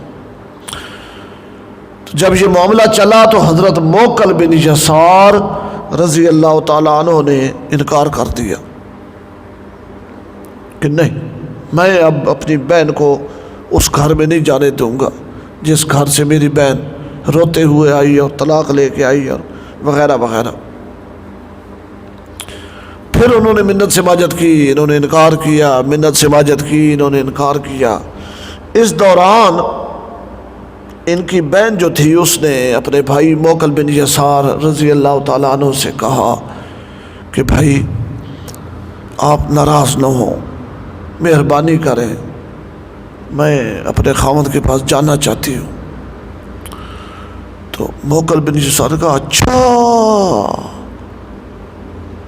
ٹھیک ٹھیک ٹھیک ٹھیک، غصے میں آ گئے اور کالا لہا اپنی بہن کو کہنے لگے وجہی من وجہ کا حرام، وجہی من وجہ کے حرام، آج کے بعد میرا چہرہ دیکھنا تیرے لیے حرام ہے اور تیری شکل دیکھنا میرے لیے حرام۔ اپنی شکل آج کے بعد مجھے نہ دیکھ، دفع ہو جا، چلی جا اس کے پاس، لیکن میرا منہ آج کے بعد نہ دیکھنا، نہ میں تیرا منہ دیکھوں گا۔ اس نے کہا بھائی میں اس طرح نہیں جانا چاہتی، آپ کیا کر رہے ہیں، کیا کر رہے ہیں، آپ میرے بھائی ہیں، اس طرح میں نہیں جاؤں گی، میں تو آپ کا دل توڑ کے اور آپ کو خفا کر کے تو میں نہیں جانا چاہتی۔ تو بس موکل بن یسار نے کہا یہ اگر جاؤ گی تو پھر میرے منہ نہ لگنا۔ مسئلہ بن گیا، اور وہ جو عورت تھی ادھر اس کا خاوند تھا پہلا، بچے تھے، ادھر بھائی ہے، تو وہ صحابیہ جو تھی وہ راتوں کو روتے رہتی تھی، یا اللہ کوئی رحم فرما، یا اللہ مہربانی فرما، میں کیا کروں، بھائی کو بھی نہیں چھوڑ سکتی اور ادھر بچے ہیں۔ تو اس مظلومہ کی چیخیں اور آنسو اور فریادیں سن کر عرش والے خدا نے آسمان سے یہ قانون نازل کر دیا، سبحان اللہ سبحان اللہ۔ اور نبی پاک نے موقل بن یسار رضی اللہ عنہ کو طلب فرمایا، اور طلب فرما کے جب حضرت نبی پاک نے ان کو یہ آیتیں سنائیں تو تفسیر در منصور میں لکھا ہوا ہے، موقل بن یسار نے آیت سن کے کہا سمعن لربی و اطاعتن یا رسول اللہ، سمعن لربی و اطاعتن یا رسول اللہ، یا رسول اللہ میں نے اپنے رب کا فرمان سن لیا ہے اور میں سر تسلیم خم کرتا ہوں، میں نے اپنے رب کا حکم سن لیا ہے اور میں سر تسلیم خم کرتا ہوں۔ اب اللہ نے قانون کیا نازل کیا اس صحابیہ کی وجہ سے، فرمایا وَإِذَا طَلَّقْتُمُ النِّسَاءَ، اور جب تم طلاق دے دو عورتوں کو، رجی طلاق ایک یا دو، فَبَلَغْنَا أَجَلَهُنَّ، پس وہ پوری کر لیں اپنی عدت اپنی مدت، فَلَا تَعْضُلُوهُنَّ، تو ان کو نہ روک رکھے کرو اس بات سے أَن يَنكِحْنَ أَزْوَاجَهُنَّ، کہ وہ نکاح کر لیں دوبارہ اپنے پہلے خاوندوں سے، اذا تراضوا بینہم، جب وہ خاوند بیوی راضی ہو اور نکاح کرنا چاہیں، بالمعروف قانون کے مطابق۔ ہاں معروف کی قید ہے، ایسے نہیں کہ وہ بھائی کو کراس کر کے ادھر چلی جائے، باپ کی مرضی خلاف چلی جائے، رشتہ دار جن کے پاس ان کی عزت خاک میں ملا کے چوجنا، بالمعروف قانون کے مطابق۔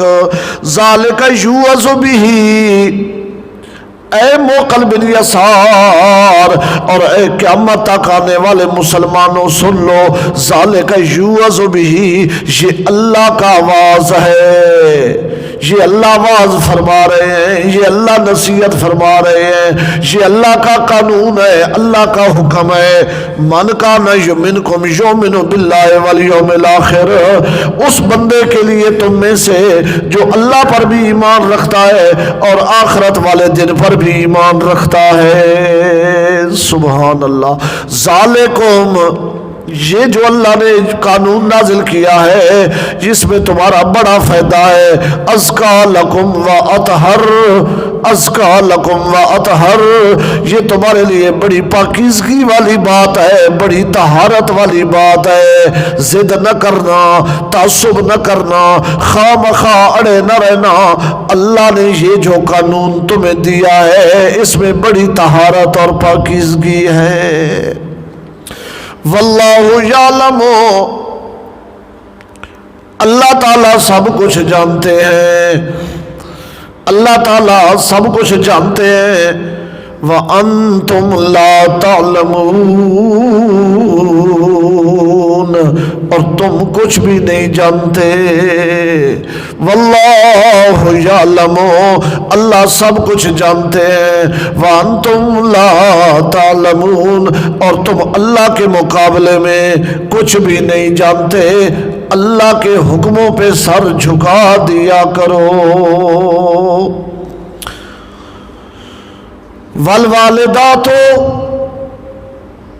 والدات جمع والدہ کی، والدہ کہتے ہیں ماں کو، اور وہ مائیں جنہیں طلاق ہو گئی، وہ مائیں جنہیں کیا ہو گئی، طلاق یافتہ مائیں مراد ہیں۔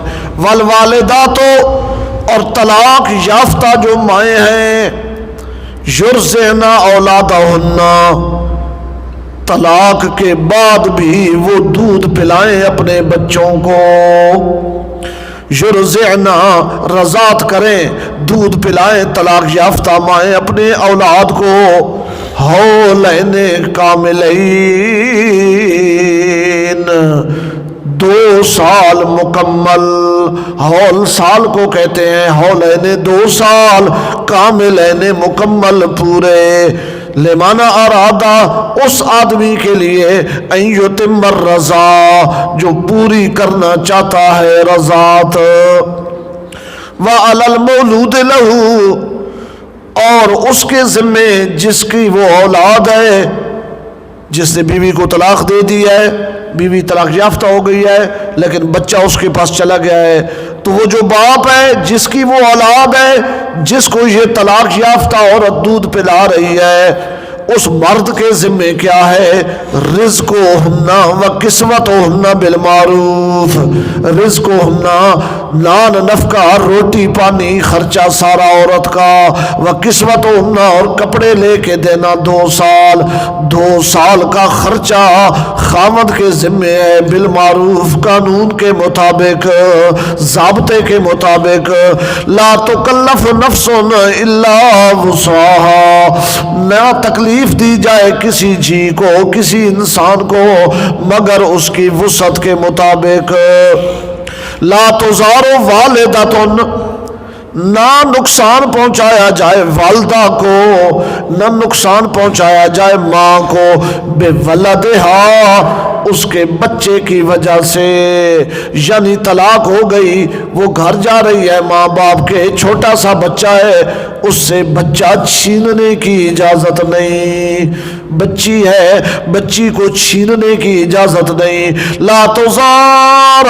والدۃ بولدہا نہ نقصان پہنچایا جائے نہ دکھ دیا جائے کسی طلاق یافتہ ماں کو اس کی اولاد کی وجہ سے، یعنی اولاد اس سے چھینی نہ جائے، ولا مولود لہ بولدہ اور نہ اس باپ کو تکلیف دی جائے بچوں کے ذریعے سے جس کی وہ اولاد ہے۔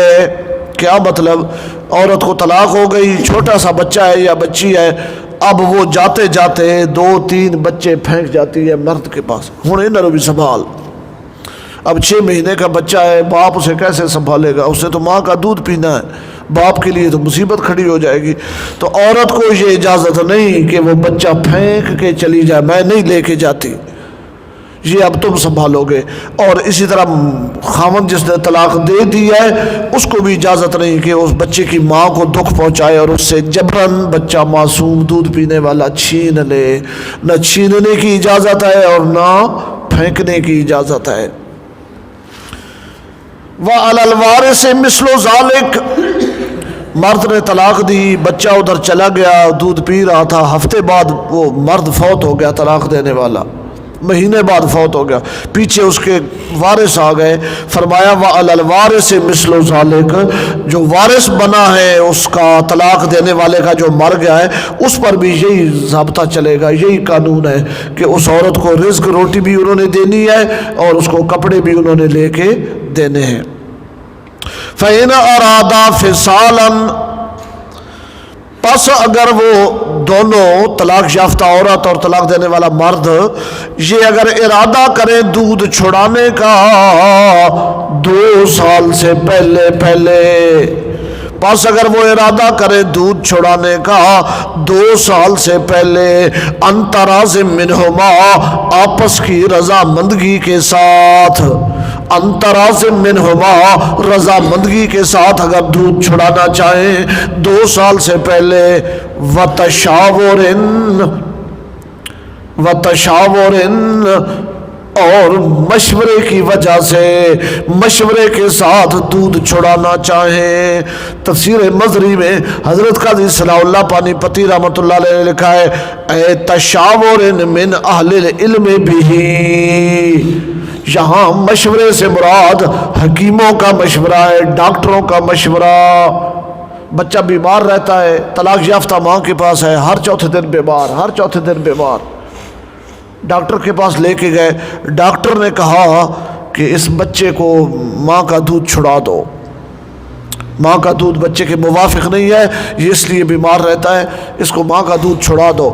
اگر یہ مشورہ دے دیا ہے ڈاکٹر نے اور وہ عورت جو ہے وہ اپنے اس خاوند کو بتائے جس نے اس کو طلاق دی ہے کہ بچہ یوں بیمار رہتا ہے اور ڈاکٹر کہتے ہیں کہ ماں کا دودھ چھڑا دو، وہ مشورے کی وجہ سے چھڑانا چاہیں یا ویسے آپس میں رضامندگی کی وجہ سے اگر 2 سال سے پہلے چھڑانا چاہیں، فلا جناح علیہما، تو کوئی گناہ نہیں دونوں پر، کوئی گناہ نہیں دونوں پر۔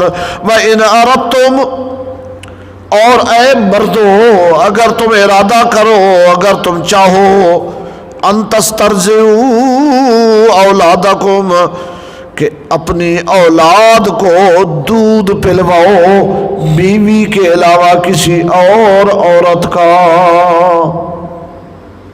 مرد اگر چاہے کہ میرا جو بچہ پیدا ہوا ہے میں اس کو اپنی بیوی کا دودھ نہیں پلانا چاہتا، کسی مصلحت کی وجہ سے، کسی خاص وجہ سے کسی اور عورت کا دودھ اگر پلانا چاہے، فلا جناح علیکم، تو اس میں بھی کوئی حرج نہیں، کوئی گناہ نہیں۔ عورت تکرار نہیں کر سکتی کہ پتر میرا ہے تو دودھ بھی میں پلاواں گی، نہ، مرد کو اس بات کا اختیار ہے، اگر وہ اپنے بچے کو چاہے تو اس بچے کی ماں کے علاوہ کسی اور عورت کا دودھ پلوانا چاہے تو اجازت ہے۔ خود نبی کریم صلی اللہ علیہ وسلم نے اپنی والدہ ماجدہ کا دودھ نہیں پیا تھا، بلکہ کس کا دودھ پیا تھا؟ مائی حلیمہ سعدیہ کا۔ اور اس میں اسلام نے، قرآن نے اجازت دی ہے کہ اگر تم چاہتے ہو، یہ مثلاً خون کے مسائل ہوتے ہیں، مثلاً قبیلے کے مسائل ہوتے ہیں، بندے کی شادی ہو گئی ایک ایسے خاندان سے کہ جس خاندان کو وہ پسند نہیں کرتا اور وہ چاہتا ہے کہ یار یہ اثرات جو ہے نا خاندانی، چلو بیوی تو میرے گھر میں آ گئی ہے، بیوی تو میرے گھر میں آ گئی، آگے میرے بچوں میں نا ان کے ننہال والے اثرات، نانکے والے اثرات میری اولاد نہ ہو، اس بنا پر اگر وہ چاہتا ہے کہ میرے بچے کہیں اور سے دودھ پئیں تو اجازت ہے، اجازت ہے۔ جنگ جمل ہو رہی تھی جو حضرت علی اور حضرت عائشہ رضی اللہ عنہما کے مابین ہوئی، تو جنگ جمل میں حضرت علی کرم اللہ وجہہ نے اپنے بیٹے، کیا نام تھا جی ان کے بیٹے کا؟ عقیل احمد یزیدی، جس نے بہت تعریف کرے نے، محمد بن حنفیہ، حضرت علی کرم اللہ وجہہ نے محمد بن حنفیہ کو اپنی تلوار دی، اپنے بیٹے محمد بن حنفیہ کو حضرت علی اپنی تلوار دی اور فرمایا او وہ جو آدمی نہیں کھڑے 15-20، جاؤ ان پر حملہ کرو، جاؤ ان پر حملہ کرو اور انہیں وہاں سے بھگاؤ، ہٹاؤ۔ تو محمد بن حنفیہ کہنے لگے ابا جی وہ بہت سارے نے تھے، میں اکلا، ابا جی وہ بہت سارے نے تھے، میں اکلا۔ تو حضرت علی رضی اللہ تعالیٰ عنہ نے غصے سے وہ تلوار اس کے ہاتھ سے چھین لی اور خود دوڑ پڑے، مخالفین کی طرف دوڑ لگا دی اور تلوار چھینتے ہوئے فرمایا محمد بن حنفیہ یہ تیرا قصور نہیں، تیری ماں کے دودھ کا قصور ہے، کیونکہ یہ محمد بن حنفیہ جو ہے یہ سیدہ فاطمہ کے اولاد میں سے نہیں ہے، سیدہ فاطمہ کی اولاد میں سے حسن تھے، حسین تھے۔ اس کا اثر یہ تھا کہ حضرت حسین رضی اللہ تعالیٰ عنہ جب کربلا میں گئے تو مولانا محمد قاسم نانوتوی رحمۃ اللہ علیہ نے لکھا ہے حضرت حسین رضی اللہ تعالیٰ عنہ کے مقابلے میں جو فوج آئی، جو لشکر آیا، وہ کتنا تھا، اس کی تعداد کتنی تھی؟ 30,000، 1,000 نہیں، 2,000 نہیں، 10,000 نہیں، 30,000 کا لشکر مقابلے میں تھا، اور حضرت حسین نہ جھکے نہ دبے، نہ جھکے نہ دبے، اور ادھر 12-13 آدمی ہیں، تو ابا جی میں اکلا تھے، وہ بہت سارے، فرمایا تیرا قصور نہیں، تیری ماں دے دودھ کا قصور ہے۔ تو اللہ فرماتے ہیں وَإِنْ أَرَدْتُمْ، اور اگر تم چاہو، أَن تَسْتَرْضِعُوا أَوْلَادَكُمْ، کہ تم دودھ پلاؤ اپنی اولاد کو اپنی بیوی کے علاوہ کسی اور خاندان کی عورت سے، فلا جناح علیکم، تو اس میں کوئی حرج نہیں، کوئی گناہ نہیں، اجازت ہے۔ ہاں خیال کرنا وہ دوسرے خاندان کی عورت جس کے پاس بچے بھیج رہے ہو دودھ کے لیے، اذا سلمتم ما آتیتم بالمعروف، اجازت ہے جب تم اس دودھ پلانے والی عورت کو وہ اجرت دے دو جو تم نے اس سے طے کی ہے۔ سلم تم حوالے کر دو، اجرت بات ہے تم جو تم نے اس سے طے کیا ہے کہ میں تجھے 10,000 روپے دوں گا، 20,000 روپے دوں گا، میں تجھے 50,000 روپے دوں گا، میرا بچہ 1.5 سال تیرے پاس رہے گا، دودھ پیے گا۔ فرمایا اذا سلمتم ما آتیتم بالمعروف، جو اجرت تم نے اس کے ساتھ طے کی ہے وہ اس کو دے دو، اس کے حوالے کر دو۔ واتقوا اللہ، اور اللہ تعالیٰ سے ڈرتے رہو۔ وَاعْلَمُوا أَنَّ اللَّهَ بِمَا تَعْمَلُونَ بَصِيرٌ، اور اچھی طرح جان لو جو کچھ تم کرتے ہو اللہ تعالیٰ تمہاری ایک ایک چیز کو دیکھ رہے ہیں۔ تھوڑا پیچھے جائیں۔ واتقوا اللہ واعلموا ان اللہ بکل شیء علیم، اور یہاں کیا فرمایا؟ واتقوا اللہ واعلموا ان اللہ بما تعملون بصیر، اللہ سے ڈرتے رہو جو کچھ تم کرتے ہو اللہ اسے دیکھ رہا ہے۔ آیت نمبر کیا چل رہی ہے جی؟ 213 233 جی، سورۃ بقرہ دوسرا پارہ آیت نمبر 233۔ والذین یتوفون منکم، اور قانون، والذین یتوفون منکم، وہ لوگ جو فوت ہو جاتے ہیں تم میں سے، وَيَذَرُونَ أَزْوَاجًا، اور چھوڑ جاتے ہیں بیویاں، خاوند فوت ہو گیا بیوی رہ گئی، یتربصنا، روکے رکھے وہ عورتیں، انتظار کریں وہ عورتیں، روکے رکھے وہ عورتیں، بِأَنفُسِهِنَّ، اپنی جانوں کو، 4 اشہر وعشرا، 4 کا معنی 4، اشہر کا معنی مہینے، عشرہ کا معنی 10، 4 مہینے اور 10 دن، 4 مہینے اور 10 دن وہ عورتیں اپنے آپ کو روکے رکھیں اور اپنے خاوند کے سوگ میں بیٹھی رہیں۔ فَإِذَا بَلَغْنَ أَجَلَهُنَّ، پس جب وہ اپنی مدت پوری کر لیں، 4 ماہ 10 دن پورے ہو جائیں خاوند کے مرنے کے بعد، فلا جناح علیکم، پس کوئی گناہ نہیں تمہارے اوپر، فیما فعلنا فی انفسہن بالمعروف، اس معاملے میں کہ وہ بیوہ عورتیں جو چاہیں کریں اپنی جانوں کے بارے میں، وہ جو بیوہ عورتیں ہیں وہ اپنے نفسوں کے بارے میں، اپنی جانوں کے بارے میں جو کرنا چاہیں، کوئی حرج نہیں، کوئی گناہ نہیں، کیا کرنا چاہیں۔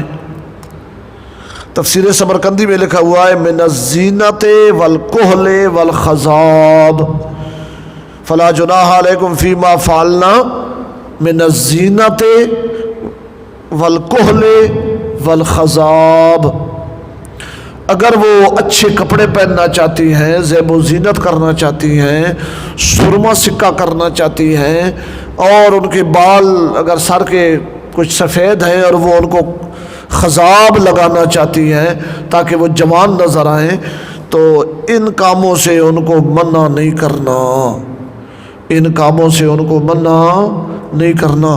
کل تیرا خاوند پہ مردہ ہوئے تھے، آج تو دہیجہ جوڑا پایا ہوا، فلانی ڈھگانی ہے،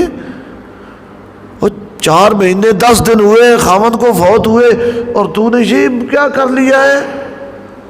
فرمایا اللہ نے ان کو اجازت دی ہے وہ اپنے نفسوں، اپنی جانوں کے ساتھ جو کرنا چاہیں، فلا جناح علیکم، اس میں کوئی گناہ نہیں، اس میں کوئی گناہ نہیں۔ ہاں ان کو بھی چاہیے بالمعروف کہ یہ زیب و زینت اور یہ اچھا لباس اور یہ سرما خضاب وغیرہ یہ قانون کے مطابق کریں، قانون کے مطابق، ضابطے کے مطابق کریں، خاندان کی عزت کو بھی ذہن میں رکھیں۔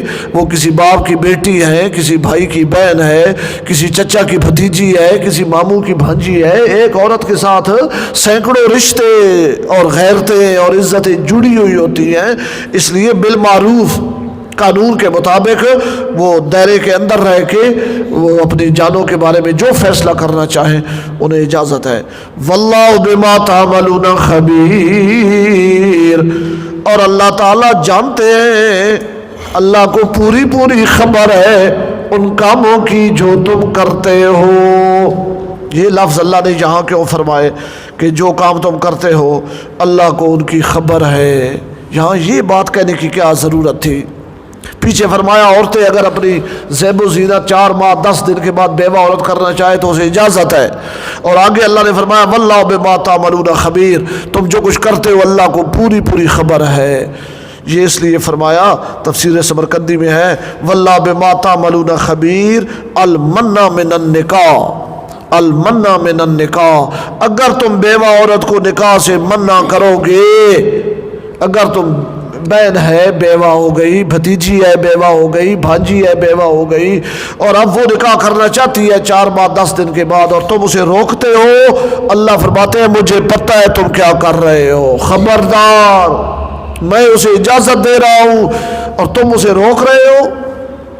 اللہ فرماتے ہیں، اللہ پاک یہ وارننگ دے رہے ہیں اور اللہ فرما رہے ہیں مجھے پتہ ہے تم جو کچھ کرتے ہو اور جس طریقے سے تم ان عورتوں بیوہ عورتوں کو نکاح سے روکتے ہو اور جو ظلم اور جو زیادتیاں تم کرتے ہو، اللہ فرماتے ہیں مجھے سب خبر ہے، میں تم سے حساب لوں گا قیامت کے دن۔ اپنی ماں جھوٹی عزت کی خاطر اور چودراہٹ کی خاطر تم زندگیاں برباد کر دیتے ہو اور بیوہ عورتوں کو دوسری جگہ پہ نکاح کی اجازت نہیں دیتے۔ اگر کوئی بیچاری منہ سے بول پڑے جسارت کرے تو تم 600 باتیں کرتے، بے غیرت ہو گئی، بے حیا ہو گئی، فلاں ہو گیا، ہماری عزت مٹی میں ملا رہی ہے، یہ ہو گیا وہ ہو گیا۔ اللہ فرماتے ہیں یہ جو تم کر رہے ہو نا واللہ بما تعملون خبیر، اللہ کو ساری خبریں ہیں، حساب ہوگا ایک ایک بات کا۔ ولا جناح علیکم، اور کوئی گناہ نہیں تمہارے اوپر اس معاملے میں، فیما عرضتم بہ من خطبۃ النساء، کہ تم اشارہ دے دو عورتوں کو بیوہ ہونے کے بعد نکاح کا۔ خطبۃ النساء کہتے ہیں نکاح کی التماس، خطبۃ النساء کا کیا معنی ہے؟ نکاح کی التماس، اور عرضتم بہ کا معنی ہے اشارہ کر دو۔ ایک عورت ہے بیوہ ہو گئی ہے، ابھی اس نکاح نہیں کر سکتی 4 ماہ 10 دن، اس نے انتظار کرنا ہے، اس عرصے میں کوئی گناہ نہیں، اگر تم اس سے نکاح کرنا چاہتے ہو تو اشارہ کر دو اس کو کہ جب تو تیری عدت پوری ہوگی تو میں تیرے ساتھ نکاح کرنا چاہتا ہوں۔ یہ صراحتاً نہیں کہنا، لیکن عرضتم بہ، اشارہ کرنے کی اجازت اللہ فرماتے ہیں ہے، اشارہ کر سکتے ہو۔ تفسیر معالم التنزیل میں اس آیت پہ لکھا ہے سکینہ بنت حنظلہ بیوہ ہو گئی،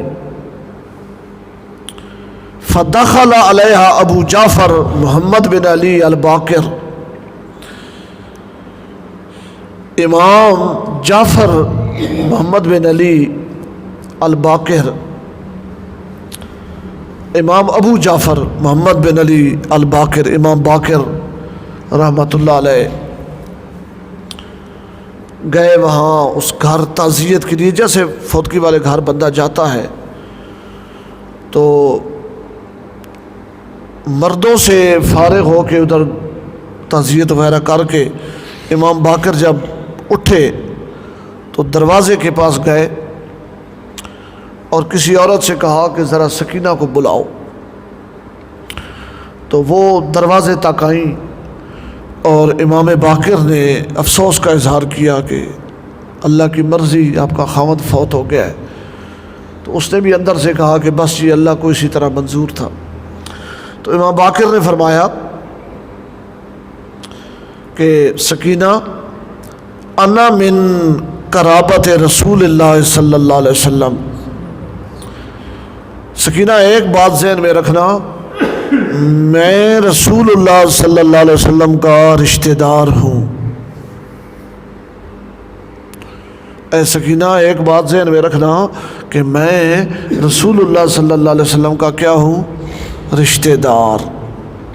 بس اتنے لفظ آپ نے کہے تو وہ بھی سمجھ گئی کہ یہ کیا کہہ رہے ہیں۔ تو سکینہ بنت حنظلہ نے اندر سے کہا کہ اتخطبنی فی العدت وانت یؤخذ العلم منک، حضرت پوری دنیا سے لوگ آپ کے پاس علم پڑھنے کے لیے آتے ہیں، اور میں ابھی عدت کے دن گزار رہی ہوں اور آپ عدت کے دوران میرے ساتھ خطبہ کر رہے ہیں، یعنی نکاح کا پیغام دے رہے ہیں عدت کے دوران، حالانکہ آپ وہ شخصیت ہیں کہ دور دور سے لوگ آپ کے پاس آ کے علم پڑھتے ہیں، اور یہ آپ کیا کہہ رہے ہیں؟ فقال، امام باقر رحمۃ اللہ علیہ نے فرمایا، انما اخبرتک بقرابت رسول اللہ صلی اللہ علیہ وسلم فقط، سکینہ میں نے خطبہ تو نہیں کیا، میں نے نکاح کا پیغام تھوڑا ہی دیا ہے، میں نے تو صرف تجھے یہ بتایا ہے کہ میں رسول اللہ صلی اللہ علیہ وسلم کا کیا ہوں؟ رشتہ دار ہوں۔ میں نے تو صرف اتنا بتایا ہے اور یہ بتانے کی اجازت ہے۔ اللہ تعالیٰ بھی فرماتے ہیں کہ اتنی بات تم کر سکتے ہو، ولا جناح علیکم، کوئی گناہ نہیں تمہارے اوپر اس میں، فیما عرضتم بہ من خطبۃ النساء، کہ عدت کے دوران تم عورتوں کو نکاح کا اشارہ کر دو۔ حضرت تھانوی رحمۃ اللہ علیہ نے اس پر لکھا ہے بیان القرآن میں، مثلاً یہ کہہ سکتے ہو کہ میں بھی کسی نیک اور سمجھدار عورت سے نکاح کرنے کا سوچ رہا ہوں۔ حضرت تھانوی رحمۃ اللہ علیہ کیا لکھا ہے؟ یہ لفظ کہہ سکتے ہو عدت کے دوران بیوہ عورت کو کہ میں بھی کسی نیک اور سمجھدار عورت کے ساتھ نکاح کرنے کے بارے میں سوچ رہا ہوں، اس بات کی اجازت ہے۔ او اکننتم فی انفسکم، او اکننتم فی انفسکم، یا چاہو تو اپنی اس خواہش کو اپنے اندر چھپائے رکھو، یا چاہو تو اپنی اس خواہش کو اپنے دلوں میں اپنے اندر چھپائے رکھو۔ چھپانے کی بھی اجازت ہے اور اشارہ کرنے کی بھی اجازت ہے۔ علم اللہ، اللہ کے علم میں ہے یہ بات، انکم ستذکرونہن، کہ بہت جلد تم ان عورتوں سے ذکر کرو گے اپنی اس خواہش کا، ولیکن، اور لیکن، لا تواعدوہن سرا، پکا وعدہ نہ کرنا ان کے ساتھ چھپ کے، اللہ، ہاں مگر اس بات کی اجازت ہے، ان تقولوا قولا معروفا، کہ معروف طریقے سے رواج اور ضابطے کے مطابق کوئی بات کہہ دو، جیسے امام باقر نے سکینہ بنت حنظلہ کو کہہ دی تھی۔ وَلَا تَعْزِمُوا عُقْدَةَ النِّکَاحِ، اور نہ پکا ارادہ کرو نکاح کا، حَتَّى يَبْلُغَ الْکِتَاب، یہاں تک کہ پہنچ جائے کتاب، پہنچ جائے تحریر، یعنی عدت، اجلہ، اپنے وقت کو، اپنی مدت کو، 4 ماہ 10 دن پورے ہو جائیں۔ وَاعْلَمُوا، اور جان لو، ان اللہ یعلم، بے شک اللہ تعالیٰ جانتا ہے، ما فی انفسکم، جو کچھ تمہارے دلوں میں ہے، فاحذروہ، پس اس اللہ سے ڈرو، وَاعْلَمُوا ان اللہ غفور حلیم، اور جان لو کہ بے شک اللہ بخشنے والا ہے، حلم اور صبر اور حوصلے والا ہے۔ لا جناح علیکم، تمہارے اوپر کوئی گناہ نہیں، ان طلقتم النساء، اگر طلاق دے دو تم عورتوں کو، ما لم تمسوہن، اس سے پہلے کہ تم نے انہیں ہاتھ لگایا ہو۔ المس هو الجماع، مس سے مراد ہم بستری ہے، ہم بستری سے پہلے اگر طلاق دینا چاہو تو اجازت ہے، دے دو، بڑا مسئلہ بن گیا۔ صبح نکاح ہوا، پیشی کے وقت ظہر اثر کے وقت کوئی جھگڑا ہو گیا، کوئی لڑائی ہو گئی خاندان میں، کوئی بڑا حادثہ ہو گیا، مغرب سے پہلے پہلے طلاق دینا چاہو، صورت ایسی بن جائے تو ٹھیک ہے، اجازت ہے۔ چھونے سے پہلے اگر طلاق دینا چاہو تو اجازت ہے، کوئی گناہ نہیں۔ اور تفرضوا لہن فریضہ، یا نہ مقرر کیا ہو تم نے اس کا مہر، پھر بھی طلاق دینا چاہو تو اجازت ہے۔ اور جب طلاق دو اور طلاق یافتہ بیوی گھر سے نکلے، وَمَتِّعُوهُنَّ، ان عورتوں کو کوئی نہ کوئی نفع ضرور دیا کرو، کوئی نہ کوئی چیز ضرور دیا کرو۔ طلاق کی صورت میں بھی خالی ہاتھ بھیجنا مناسب نہیں۔ الالموسع قدرہ، وسعت والا اپنی وسعت کے مطابق دے، وعلی المقتر قدرہ، اور غریب اور تنگ دست اپنی وسعت کے مطابق دے۔ متاع بالمعروف، کچھ نہ کچھ سامان ضرور دینا چاہیے قانون کے مطابق۔ حقاً، حقاً کا معنی ہے واجباً، یہ واجب ہے، علی المحسنین، نیکوکار لوگوں پر۔ جیسے امام حسن نے حق مار بھی دیا تھا عائشہ کو اور 10,000 درہم اور دیے تھے۔ وَإِن طَلَّقْتُمُوهُنَّ، اور اگر تم طلاق دے دو ان عورتوں کو، من قبل ان تمسوهن، ہاتھ لگانے سے پہلے، وَقَدْ فَرَضْتُمْ لَهُنَّ فَرِيضَةً، اور مقرر کر دیا تھا تم نے ان کا حق مار۔ فَنِصْفُ مَا فَرَضْتُمْ، پس جو مقرر کیا تھا تم نے اس کا نصف دینا ضروری ہے۔ حق مار مقرر ہوا تھا 10 لاکھ، ملاقات سے پہلے طلاق ہو گئی تو اب کتنا دینا ہے؟ 5 لاکھ۔ حق مار مقرر ہوا تھا 10,000 تو اب کتنا دینا ہے؟ 5,000۔ الا ان یعفونا، ہاں اس صورت میں حق مار معاف ہو جائے گا کہ عورت خود معاف کر دے، او یعفو الذی، یا وہ بندہ معاف کر دے، بیدی عقدۃ النکاح، جس کے ہاتھ میں ہے نکاح کی گرہ، یعنی خاوند معاف کر دے۔ وَأَن تَعْفُوا، اور تم اگر معاف کر دو اے مردو، یعنی پورے کا پورا دے دو، اقرب للتقوی، یہ بات تقوی کے زیادہ قریب ہے۔ وَلَا تَنْسَوُا الْفَضْلَ بَيْنَكُمْ، اور آپس میں معاملات کرتے ہوئے فضل و احسان کو نہ بھولنا، آپس میں معاملات کرتے ہوئے فضل و احسان کو نہ بھولنا۔ ان اللہ بما تعملون بصیر، جو کچھ تم کرتے ہو بے شک اللہ تعالیٰ اس کو دیکھتا ہے۔ کہاں سے مسئلے چلے تھے، الطلاق برتان، اور طلاق طلاق طلاق، سارے مسئلے چلتے آئے چلتے، اللہ نے درمیان میں یکدم رخ تبدیل کیا اور فرمایا انہی مسئلوں میں الجھتے کہیں نماز کو نہ بھول جانا، نماز کا بھی خیال رکھنا۔ حافظوا علی الصلوات، حافظوا علی الصلوات، حفاظت کیا کرو نمازوں کی۔ نکاح طلاق کے مسئلوں کے درمیان یہ آیت کیوں آئی؟ ذخیرۃ الجنان میں شیخ الحدیث مولانا محمد سرفراز خان صفدر رحمۃ اللہ علیہ نے لکھا ہے، لوگ عموماً نکاح کے موقع پر نماز کی پرواہ نہیں کرتے، لوگ عموماً شادی کے موقع پر، نکاح کے موقع پر نمازوں کی پرواہ نہیں کرتے۔ اللہ نے اس لیے ان مسئلوں کے درمیان نماز کی طرف متوجہ کرایا کہ نماز کا خیال رکھنا۔ یہ وصف اگر ہے تو پھر پٹھانوں میں ہے، نماز والا وصف اگر ہے تو پٹھانوں میں ہے۔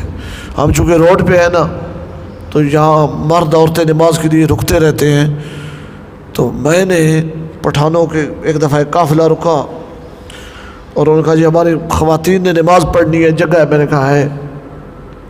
اب یقین جانے وہ کوئی بارات تھی اور جب دلہن نے نماز پڑھی تو میں حیران رہ گیا، دلہن نے بھی نماز پڑھی۔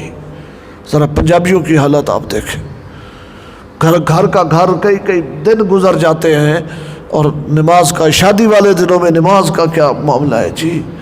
تو شیخ الحدیث مولانا سرفراز فرماتے شادی اور نکاح کے موقع پر نماز بہت ضائع کی جاتی ہے بطور خاص عورتوں میں، تو اس لیے اللہ نے فرمایا کہ حافظوا علی الصلوات، نماز کی حفاظت کرنا، والصلاۃ الوسطیٰ، والصلاۃ الوسطیٰ، خاص کر کے درمیانی نماز کی، وسطیٰ کا معنی درمیانی، والصلاۃ الوسطیٰ، ساری نمازوں کی حفاظت کرنا، خاص کر کے درمیانی نماز کی۔ درمیانی نماز کون سی ہے؟ دو اس طرف، دو اس طرف۔ اس طرف کون سی ہے؟ فجر اور ظہر۔ اور اس طرف کون سی آ گئی؟ مغرب اور عشاء۔ درمیان میں کون سی آ گئی؟ عصر والی نماز۔ اور صحیح مسلم کی حدیث ہے، جنگ میں رسول اللہ صلی اللہ علیہ وسلم کی عصر کی نماز، لڑائی اتنی شدت پہ تھی کہ موقع نہیں ملا اور عصر کی نماز ضائع ہو گئی، تو رسول اللہ صلی اللہ علیہ وسلم نے مغرب کی نماز پڑھی، اور پھر آپ صلی اللہ علیہ وسلم نے اپنے دشمنوں کے لیے یہ بد دعا کی۔ بد دعا کے الفاظ بھی ہیں، ملا اللہ قبورہم وبیوتہم واجوافہم نارا شغلونا عن الصلاۃ الوسطیٰ، شغلونا عن الصلاۃ الوسطیٰ ملا اللہ قبورہم وبیوتہم واجوافہم نارا۔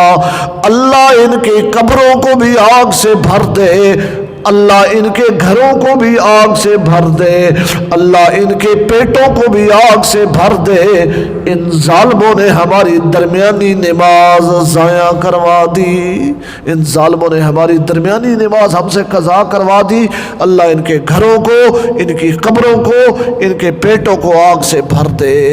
سبحان اللہ، کتنی حضور کو محبت تھی نماز سے، اور بطور خاص عصر کی نماز سے۔ وقوموا للہ، وقوموا للہ، اور کھڑے ہوا کرو اللہ کی بارگاہ میں۔ جب نماز کی حالت میں قیام کرو، اللہ کے سامنے کھڑے ہو، تو تمہاری حالت کیا ہونی چاہیے؟ قانتین۔ سبحان اللہ۔ شاہ عبد القادر رحمۃ اللہ علیہ نے قانتین کا کیا معنی کیا ہے؟ جی ادب سے۔ شکیل احمد؟ سراپا ادب و نیاز۔ سبحان اللہ۔ بخاری شریف میں روایت ہے اس آیت کے ضمن میں، حضرت زید بن ارقم رضی اللہ عنہ کہتے ہیں، کنا نتکلم فی الصلاۃ، ہم نماز میں آپس میں باتیں کرتے رہتے تھے۔ مثلا نماز کھڑی ہوئی ہے، باہر سے بندہ آیا، شامل ہوا، ساتھ والے سے پوچھ لیتا تھا کتنی رکعت ہے، کتنی رکعت ہے، وہ اگلا بتا دیتا تھا دوسری ہے۔ ہم نماز میں آپس میں ضرورت کی بات چیت کر لیا کرتے تھے۔ پھر اللہ نے یہ آیت نازل کر دی، وقوموا للہ قانتین فأمرنا بالسکوت، فأمرنا بالسکوت، پس ہمیں سکوت کا حکم مل گیا کہ اب نماز میں اور کوئی بات نہیں کرنی۔ فإن خفتم، پس اگر تمہیں خطرہ ہو دشمن کے حملے کا، فإن خفتم، پس اگر تم خوف کی حالت میں ہو، دشمن کے حملے کا خطرہ ہے، فرجالا اور رکبانا، تو چلتے چلتے نماز پڑھ لو، یا سواری پہ سوار ہو تو سواری پہ ہی پڑھ لو، چلتے چلتے نماز پڑھ لو، یا سواری پہ سوار ہو تو اس حالت میں پڑھ لو۔ فَإِذَا أَمِنْتُمْ، پس جب تم امن کی حالت میں ہو جاؤ، محفوظ ہو جاؤ، دشمن کے حملے کا خطرہ ختم ہو جائے، امن آ جائے، فَاذْكُرُوا اللَّهَ، پس اللہ کا ذکر کیا کرو، یعنی نماز پڑھا کرو، کما علمکم، جیسا کہ اس اللہ نے تمہیں سکھایا، علی لسان نبی ہی، اپنے نبی کی زبان سے، ما لم تکونوا تعلمون، اللہ نے تمہیں وہ کچھ سکھایا جو تم نہیں جانتے تھے۔ یہ درمیان میں نماز کی طرف متوجہ کیا، اور پھر اصل موضوع کی طرف رخ مڑ گیا اور فرمایا، والذین یتوفون منکم، وہ لوگ جو فوت ہو جاتے ہیں تم میں سے، ویذرون ازواجا، اور اپنے پیچھے چھوڑ جاتے ہیں بیویاں، وصیتاً، وصیتاً، تفسیر معالم التنزیل میں ہے فَلْيُوصُوا وَصِيَّةً، انہیں چاہیے کہ وصیت کر جایا کریں، پس لازم ہے کہ وصیت کر جایا کریں۔ جب موت کے آثار نمودار ہو، موت کا وقت قریب آئے، موت کی نشانیاں بندے کو خود پتہ چل جاتی ہیں، تو مرنے والے مومن کو چاہیے کہ وہ وصیت کر جائیں، مرنے والوں کو چاہیے کہ وہ وصیت کر جائیں لِأَزْوَاجِهِمْ، اپنی بیویوں کے لیے، مَتَاعًا إِلَى الْحَوْلِ، 1 سال تک انہیں ساز و سامان، 1 سال تک انہیں سہولت دینے کی وصیت کر جائیں، اور یہ وصیت بھی کر جائیں غیر اخراج، کہ انہیں یہاں سے نکالے کوئی نہیں۔ شہزاد صاحب شاہ عبد القادر کی فرماتے نے والذین یتوفون،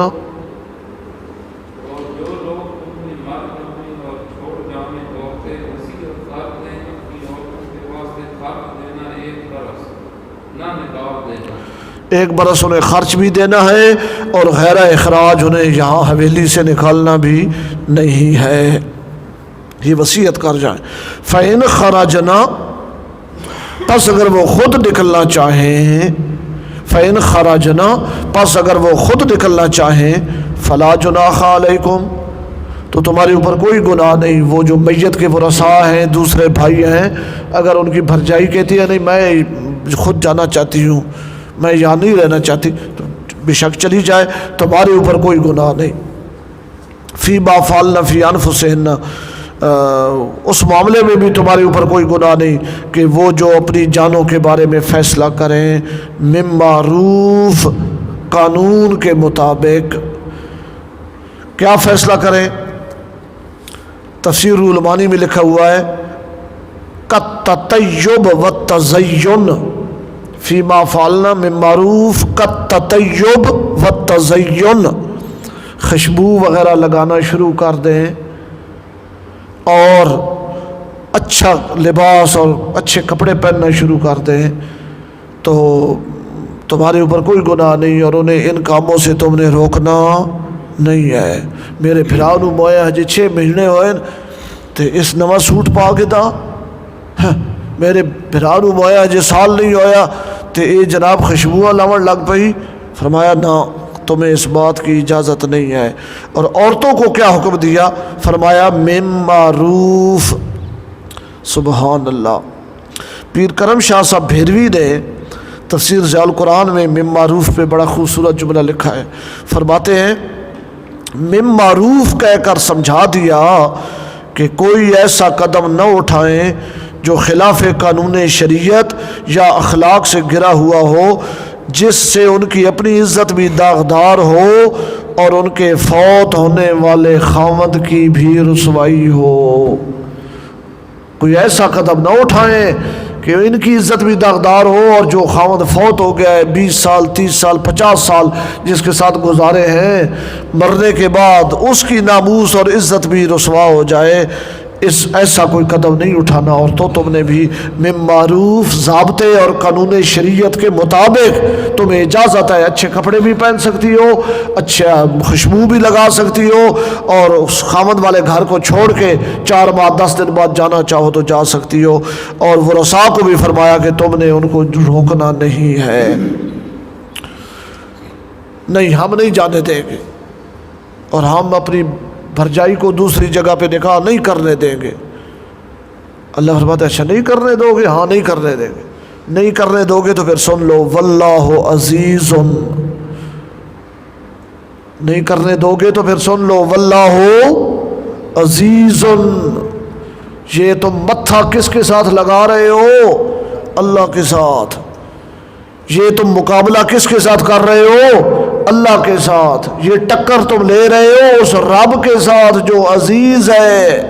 عزیز کا معنی زبردست اور ڈاڈھا، اور تفسیر بدری میں لکھا ہوا ہے یہاں اللہ نے اپنے یہ صفت کیوں بیان کی۔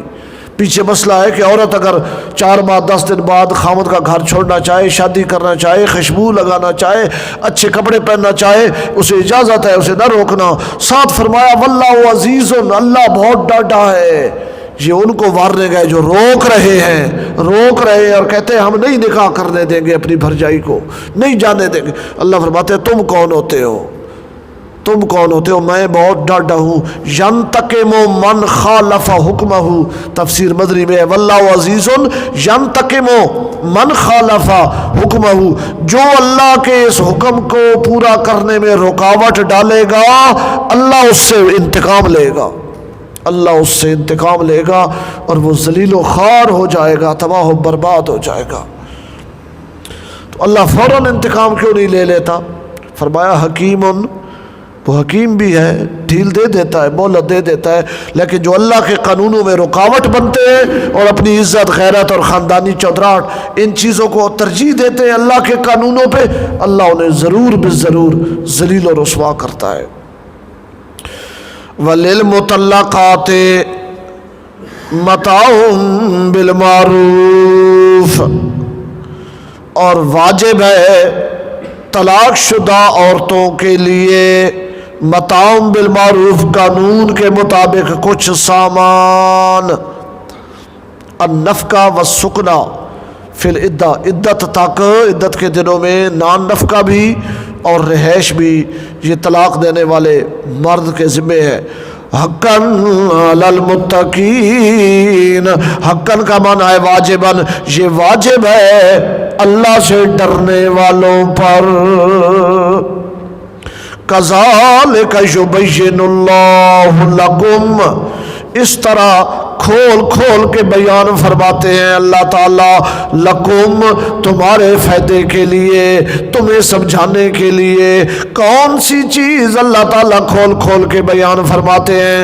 فرمایا آیاتہ، اپنی آیتیں۔ کیوں اللہ تعالیٰ اپنی آیتیں کھول کھول کے بیان فرماتے ہیں؟ لعلکم تعقلون، اللہ کا مطلب، مقصد اور مراد اور غرض یہ ہے کہ تم اللہ کی آیتوں کو، اللہ کے قرآن کو سمجھو۔ اللہ یہ چاہتے ہیں اس قرآن کو سمجھو، اور یہاں سمجھنے اور سمجھانے کا رواج ہی کوئی نہیں۔ شیخ القرآن مولانا محمد طاہر پنجپیری رحمۃ اللہ علیہ لکھتے ہیں، فرماتے ہیں میں نے جب پنجپیر میں قرآن کا ترجمہ اور درس اور تفسیر شروع کی، 800 مولویوں نے دستخط تھے درخواست پر، پورے 800 بندوں کے، 800 مولویوں نے مردان ڈی سی کو جا کے درخواست دی کہ پنجپیر میں یہ جو ترجمہ پڑھایا جا رہا ہے اس پر پابندی لگائی جائے۔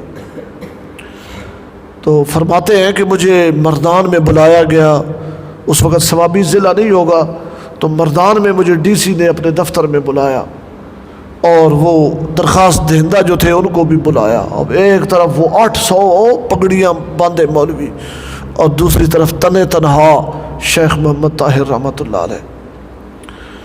تو فرماتے ہیں کہ مجھے ڈی سی صاحب کہنے لگے کہ مولانا صاحب جب اتنے لوگ مخالف ہیں، یہ دیکھیں نا درخواست پر کتنے دستخط، جب اتنے لوگ مخالف ہیں تو پھر آپ کیوں تفسیر پڑھاتے ہیں، کیوں ترجمہ کرتے ہیں؟ تو حضرت فرماتے ہیں میں نے کہا ڈی سی صاحب میں اس لیے ترجمہ پڑھاتا ہوں، ترجمہ کرتا ہوں، تفسیر پڑھاتا ہوں کہ مجھے قرآن پڑھانا آتا ہے۔